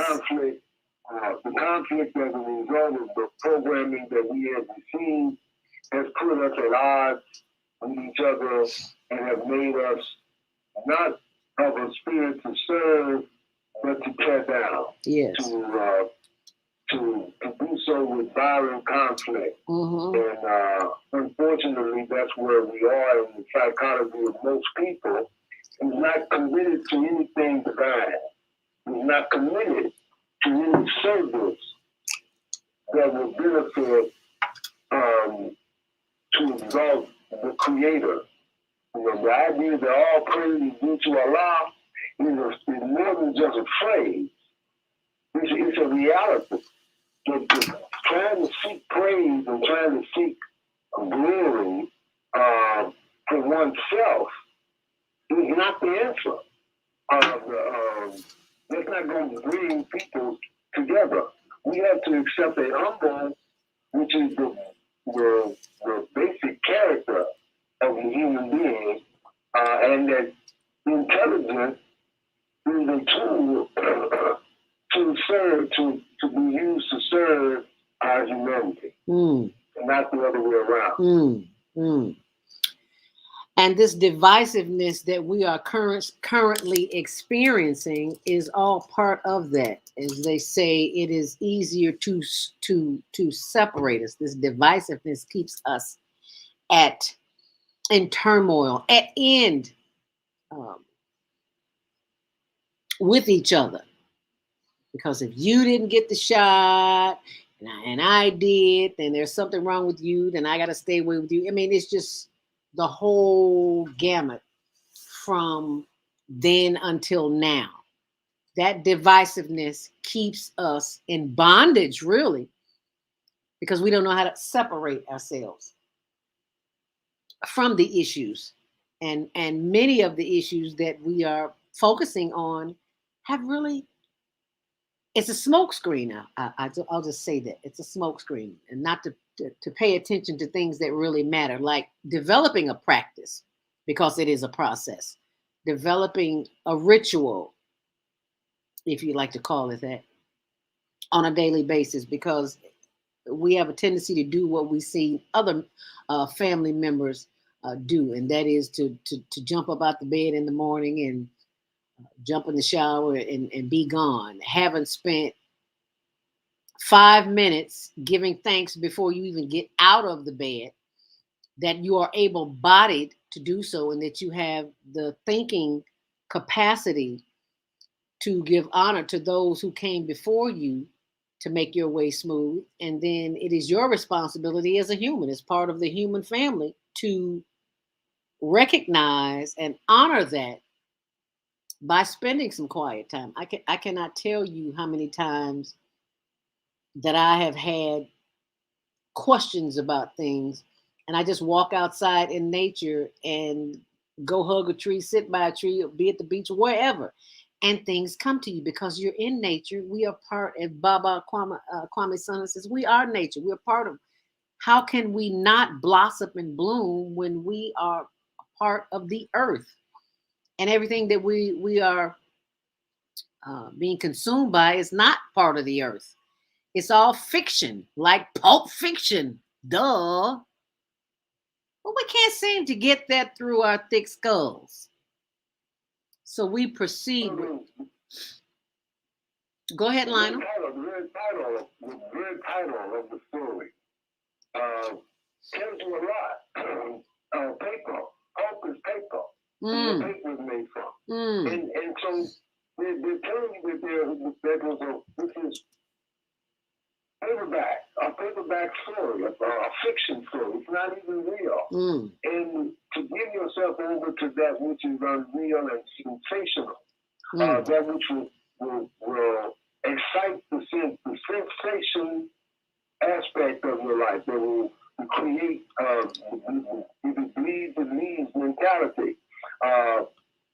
It's all part of an effort to appeal to your flesh, to appeal to your base nature, not your higher nature. The inner qualities, the finer qualities, the qualities that really have significance are those that are spiritual, not material. And the material has its place and has its value, but it is not to become dominant. It is not to dominate your mind, your spirit, your life, to the extent that you're not exercising your spirituality, your human character, caring, a humble servant of the Most High. And that will guide you away from sensation. The Lord's Prayer says, lead us not into temptation. This world is full of temptation. Yes, and it if is. you're not mindful, if you're not conscious, if you're not devoted and disciplined to know the difference between that which is of the flesh that which is carnal, that which is debasing, you fall right into the trap. Yes. The more you focus on the Creator, and I think people should study all the religions and practice the best that they offer in order to gain greater power for your spirituality. I agree. A sense of what is right and what is wrong. I agree wholeheartedly because I grew up Catholic, moved to Baptist, was a Seventh-day Adventist, and I got something from each and every one of those religions, and I took what I needed and applied it to my life. But it wasn't until I started studying with the Nation of Islam that my thinking began to broaden, and I used all of the information that I'd received over the years, and I go back and I look at my life and I say, wow, okay, so now I see things differently. So I am right in agreement with you on that we need to study more. We need to study for ourselves to show ourselves approved, excuse me, because if we stay pigeonholed in the one type of thinking or the one type of religion that is used against us, really, to have us think outside of that type of religion, it's like you're still pigeonholed. You're still stuck. You're stuck in one way of thinking when there is just so much more vast out here in the community, in the world, that is available to you. So I am with you on that one. It is 8:57, and we have come to the close of the show. Lionel, would you like to give us a closing thought as I play the background music? Well, yeah, it's important for people to study religion in its historical context, where it started. The Nation of Islam is not representative of the religion of Islam that was established initially. The religion of Islam was not called the Nation of Islam, and it wasn't by Elijah Muhammad. The religion of Islam was established 1,500 years ago, and it is not a religion that condemns others. It tells you allows people to follow their own way, but by and large, by the practices and the principles and the ideals that it offers, it truly brings people into conversion simply by their understanding of it. And this is the best way. You don't try to force anything on people, but you give them the opportunity to learn as you interact with them. And this is what's important. You have to treat people with respect and to teach them what Allah blesses you to understand. Amen. And we are so quick to judge. I speak from experience. We are so quick to judge. So I want to thank you for taking the time, Lionel, for being a member of the community that continues to shine his light on the community and bring us the kind of information that we need in order to lead more productive and healthy and spiritual lives. So Lionel Abdul Haqq, what is your contact information for those who want to reach you outside of the Female Solution? 773-642-1453. Appreciate having an opportunity to share. Wonderful. That is 773-642-1453. That's Lionel Abdul Haqq. He'd love to talk to you because that's what we do. We talk to folks. All this texting and email and all that stuff is good, but there's nothing like the human voice. Thank you, Lionel. We appreciate you. Feel free to hang around for the after show if you'd like to, as we continue with my sister of the microphone, Naima Latif. Welcome, my sister. Thank you so much for joining us this morning. Yes, Grand Rising. Thank you all for being here on this Monday morning so we can practice mindfulness. I'm so grateful for your guests and callers who remind us that we are responsible for the things that we choose to consume in our minds. And when you choose to consume violence, then you actually begin to emit the vibration of violence, and then you attract violence to you. So it really is important to decide not to use violence as entertainment. Have you ever met people who always seem to have negative encounters, people who are always robbed, mugged, beat up, always got a conflict with someone, always have a life-threatening situation? It's not bad luck. You attract to you what you're vibrating. And whenever you witness something, it's like your eyes are consuming it. Or when you hear something, your ears are consuming it. So whatever you consume becomes a part of who you are, just like the food you eat, it becomes a part of who you are. So when you consume violence, it becomes who you are. It becomes what you emit as a vibration. And we are magnets attracting like vibration. So when you're emitting that vibration of violence because you just watched this movie where people are gunning people down, and then perhaps you encounter somebody who is violent towards you, somebody who wants to take your car at gunpoint, somebody who wants to snatch your purse, somebody who threatens to hit you because you accidentally stepped on their shoe. Everything that we're experiencing, we're attracting because of our vibration. So if you want to repel violent vibrations, then you have to not consume it, not make it a part of you. There are people who are living in the midst of violence and never experience it because they're like, you ever seen magnets where they're actually repelling each other? That's the kind of vibration you create when you're constantly consuming things that are peaceful.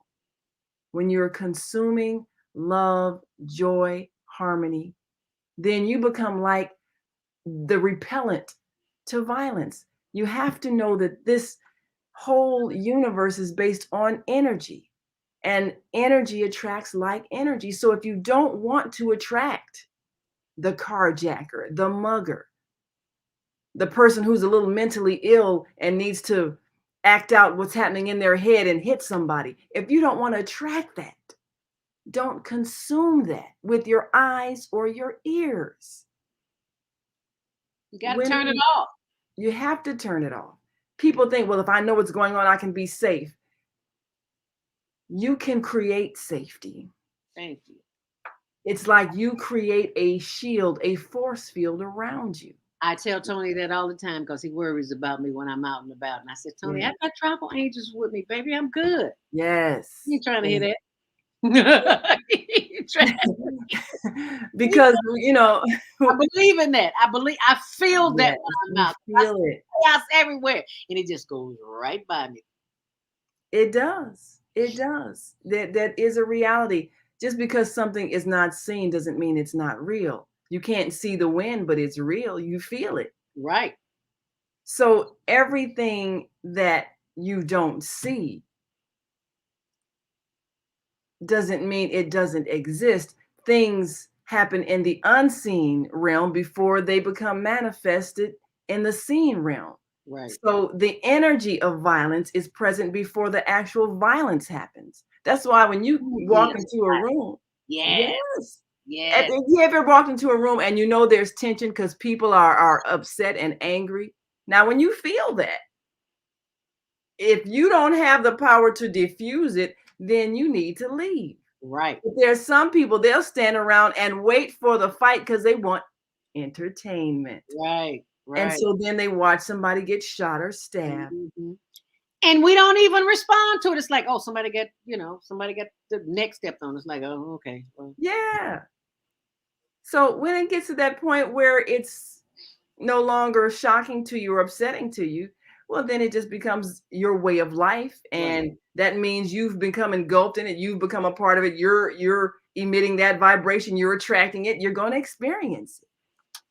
Deborah Smith, our third Saturday host, says, is this also how we learn conflict resolution? Yes, because you can choose to resolve a conflict. You can choose to diffuse someone's anger. But if you believe that every conflict has to be resolved with violence, I need to overpower you with my words, and then maybe your words overpower them and they don't have enough words to fight you back, so then they get a physical weapon. That's usually how it escalates. That's exactly how it escalates. Yes. So somebody has to choose to diffuse. Somebody has to choose to diffuse.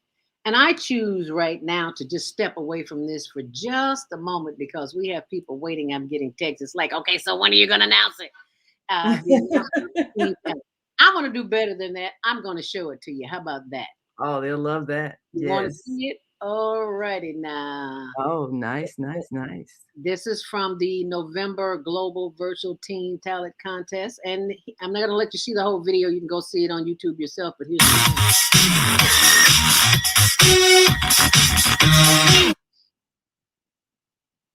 Hi, my name is Pranayati Mishra. I'm 6 years old. I'm going to sing this just by Beyonce. I hope you enjoy. Thank you. How you want to say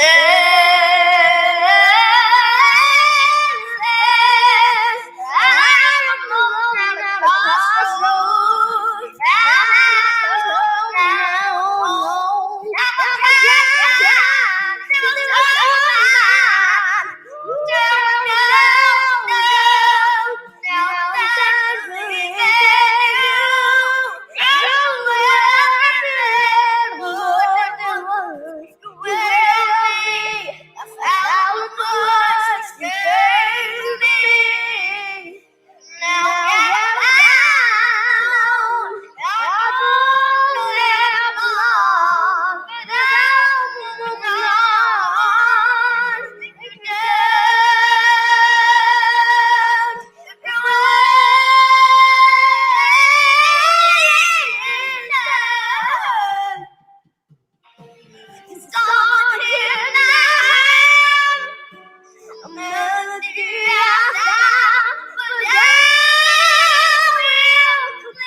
She's a preteen because I know little sister got soul. Got soul and lungs and everything else. That girl is the what was the children say she is the bomb.com. I know that last year information, but she was the winner of the November Global Virtual Teen Talent Contest, and her name is Francois Mishwe. I know I'm messing up her name, but I think that sounds about right. Well, I guess you're going to have to expand it and call it the Global Virtual Youth Talent Contest, because some of these under teens got some major talent.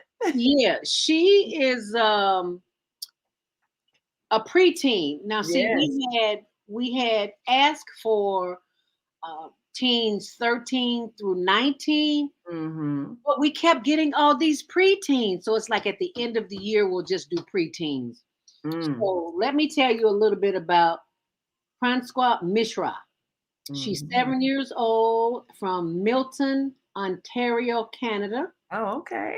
She recently started grade 2. Okay. Wow. And has been invited, second grade, has been invited to sing the U.S. national anthem for several international major sporting events. Wow. She has sung for the Washington Wizards, Wow. the LA Lakers, NBA teams, Washington Nationals, and Miami Marlins MLB teams, St. Bonnie's NCAA, and a whole lot more.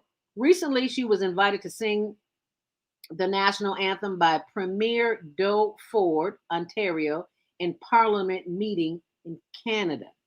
She has been interviewed by CBC News and Radio Toronto, Global News and Radio Toronto, CHCH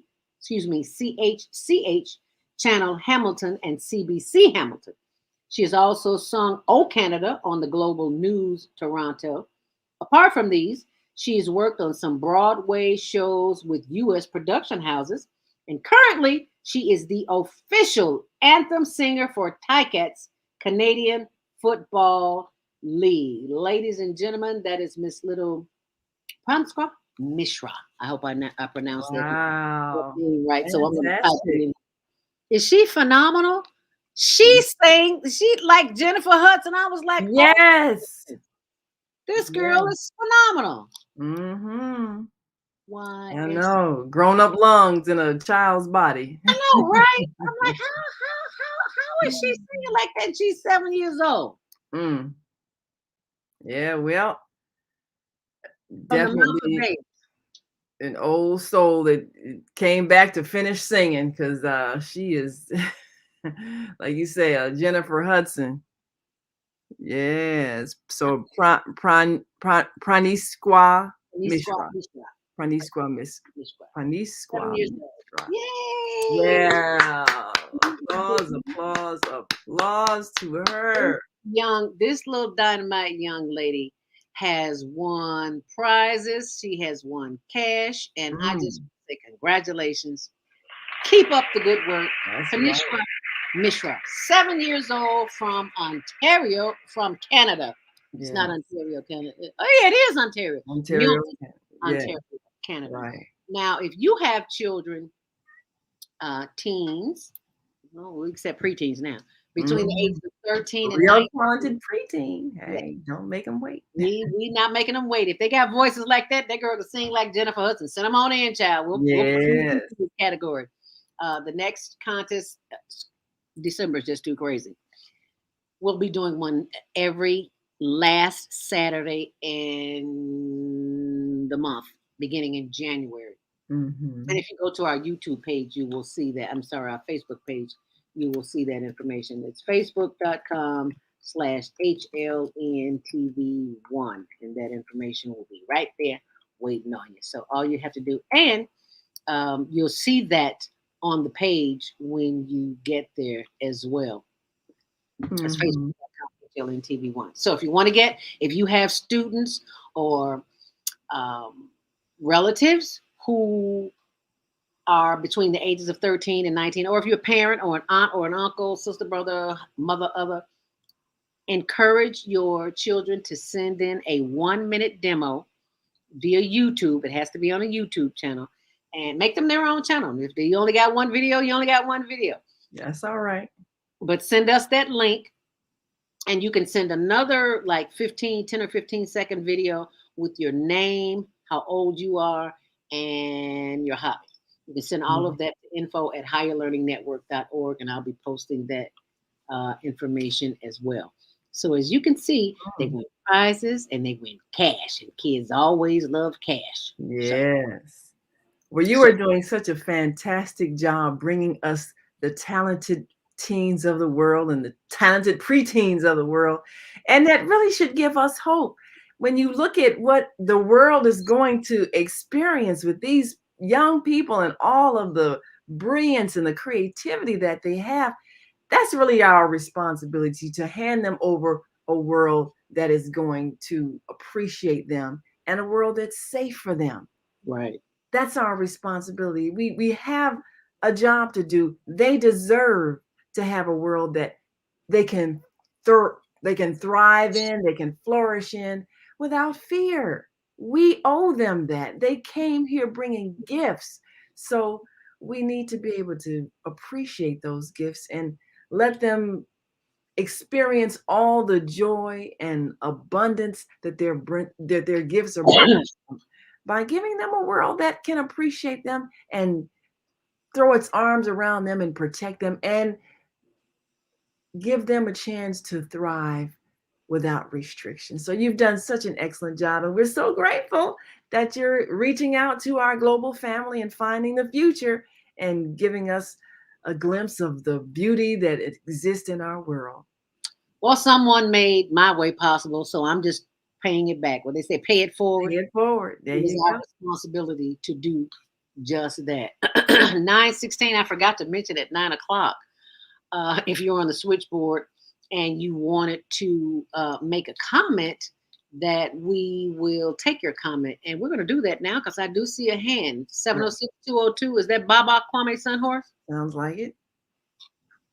Are you still with us, Baba? Well, I'm sure he's probably in there somewhere, but when he comes back, we'll just leave his mic open. But you be sure and share that information. You got? Yes, I'm here with you. Oh, Okay. great. Did you want to make a comment, sir?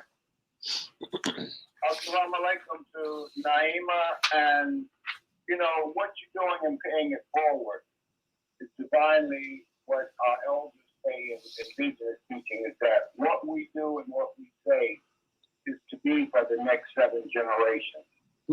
Because this young lady that is singing, that 7-year-old young lady from Canada, is singing and birthing out her purpose.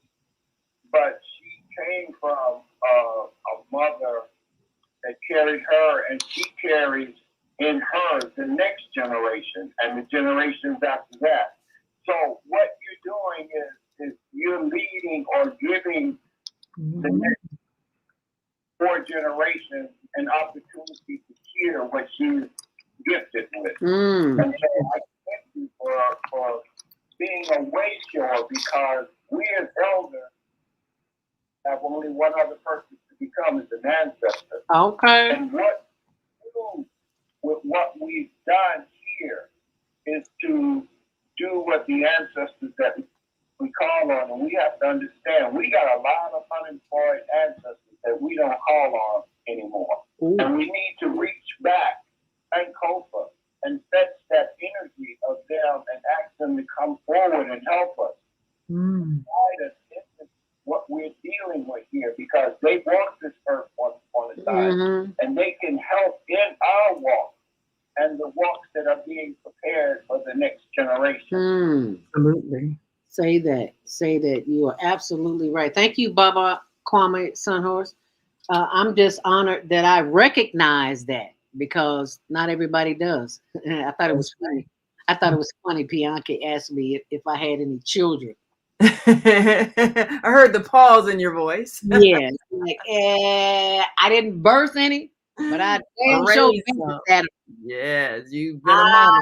My sister was out busy making babies, and I was the built-in babysitter. So yeah, I got children. They just didn't come out of my womb. They came out of my sister's womb. I was a surrogate. Yeah. Well, it's the same job, whether they came out of you or not. Whether you're raising a sister child, whether you're raising a stepchild from a spouse's previous relationship. It's the same.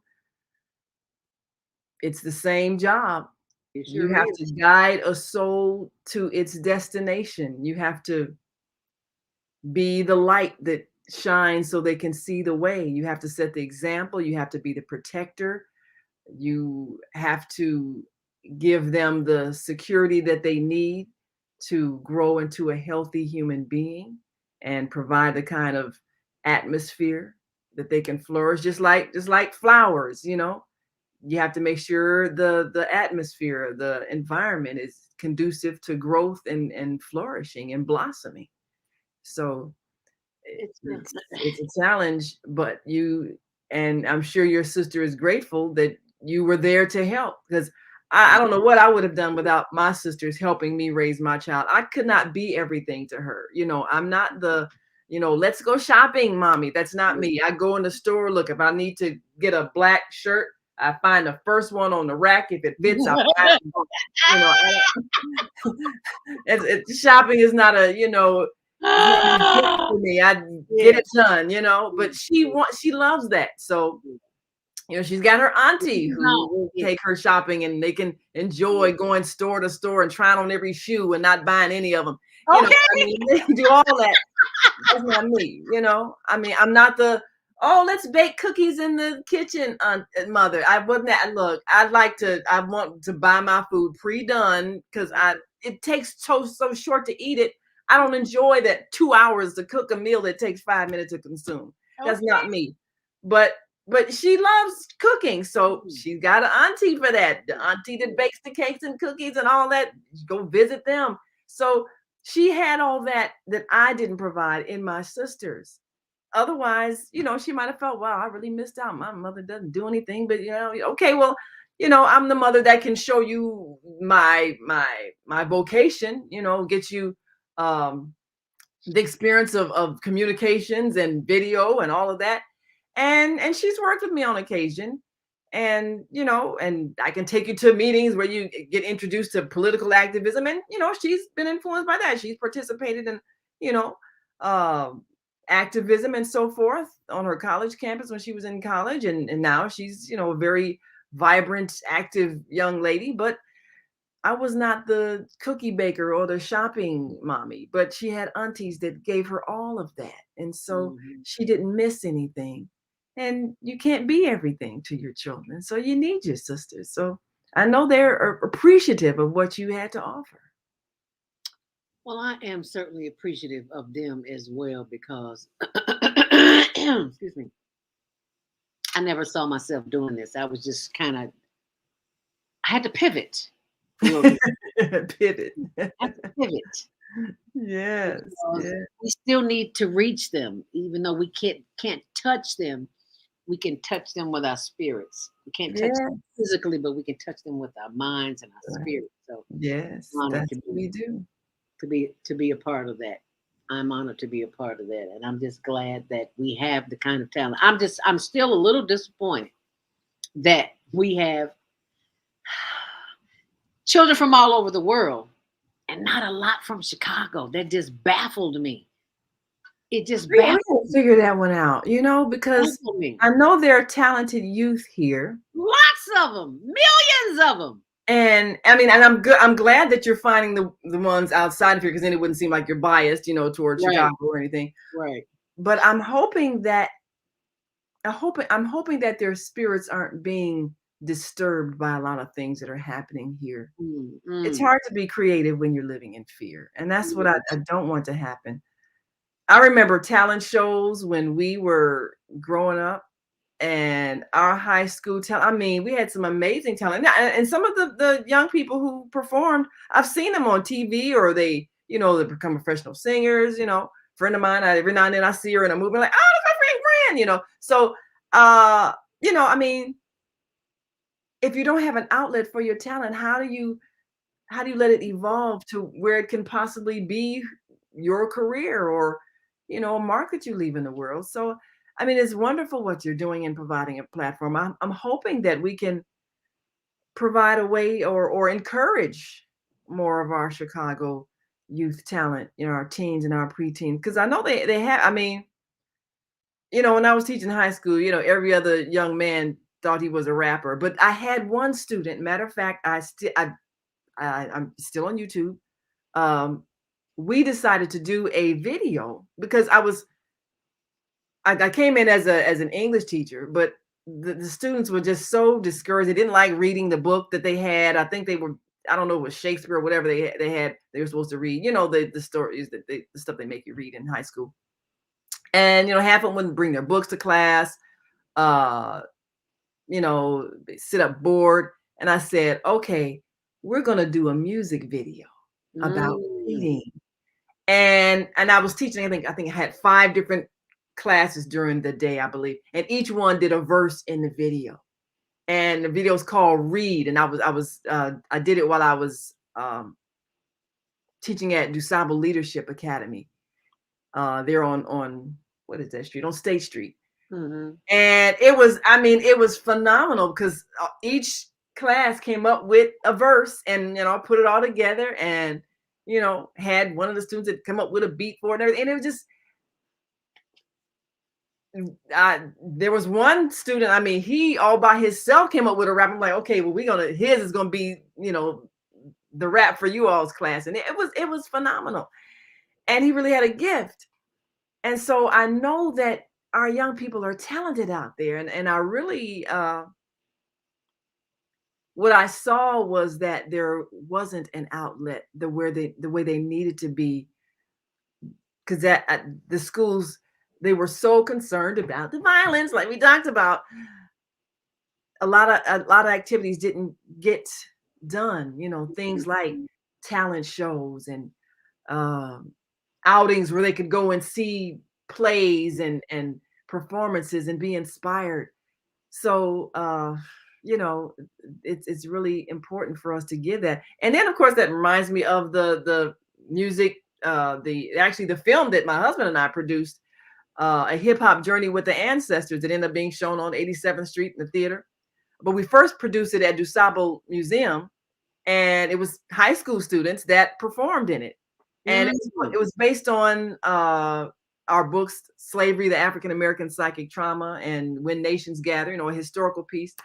And so, everybody's saying you need to reintroduce that, because there was a whole story about a young hip hop artist who was kind of getting steered toward the negative hip hop, and he accidentally committed a crime, ended up doing time in jail. And then one of the ancestors came back to him and told him, you have a gift. It's from your ancestors, the griots who used to memorize all this history. You have that same gift, but you don't have the knowledge in your head about your history. So while he was in jail, the ancestors were coming to him and just showing him various history, of his heritage. So when he got out, he went looking for his old partners to go and produce music, and they were still into their same ignorance. So he found some positive hip hop artists, and they started performing. So that was the movie that we produced, and that was a lot of fun. But I discovered a lot of young talent.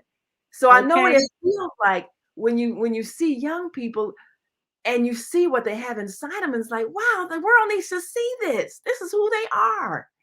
So yeah, I know it's got to be exhilarating to put that out there every month, and to find all of these young souls all across the world who can sing, dance, act, do acrobatics, all kinds of things. We need to let the world know this is who we are. This is who they are. And they're going to build a beautiful world because the beauty is inside of them. Yeah. It shines from the inside out. Yes, it does. And I will be posting that information on our blog, so you stay close, and I will share that information slowly but surely. But I need you to give us our lineup for the week and what we can expect. Well, of course, we want you to join us tomorrow for Self-Cell Care with Jody Susan. And then I'll be with you with my co-host, Kareem Hamid. And we're going to take a look at what we learned from his last show, the Men Only discussion on respect, and how it impacts the way men and women relate to each other, and how we can learn something as simple as talking nicely to each other. Because that's where everything starts, how you talk to each other. So we'll talk about that with our guests. And then we have Thursday, Dr. Debbie Green and Soulful Solutions with Dr. Debbie Green. And she is continuing her series on handling grief and depression during this time and rising out of it and being able to see the signs of it so that you can learn how to redirect your thoughts. And then, of course, we have Friday with Health and Wellness with Viata, Health and Well-Being with Viata. Always sharing with us the latest health news so that we can take responsibility for our health. That's the main thing. taking responsibility for our health so that we can stay healthy, because we're not here to be sick, and our bodies are not here to age and fall apart. They regenerate cells. So every 7 years, you're literally a new person. So if you take care of what you have, then you can be as vibrant and supple and flexible as Viata, as she takes us on our joint rolling and feet tapping and everything. And so we're going to learn some things from her this Friday. And then, of course, Saturday, our show is from 12 noon to 2 p.m. And we're going to take you live to an event this Saturday. We have a lot of people doing good deeds for the year. And we don't want it to stop after the Christmas season, but many people are doing things such as giving out coats and food. And so we're going to take you live there to some of these locations and perhaps inspire some of you to share what you have.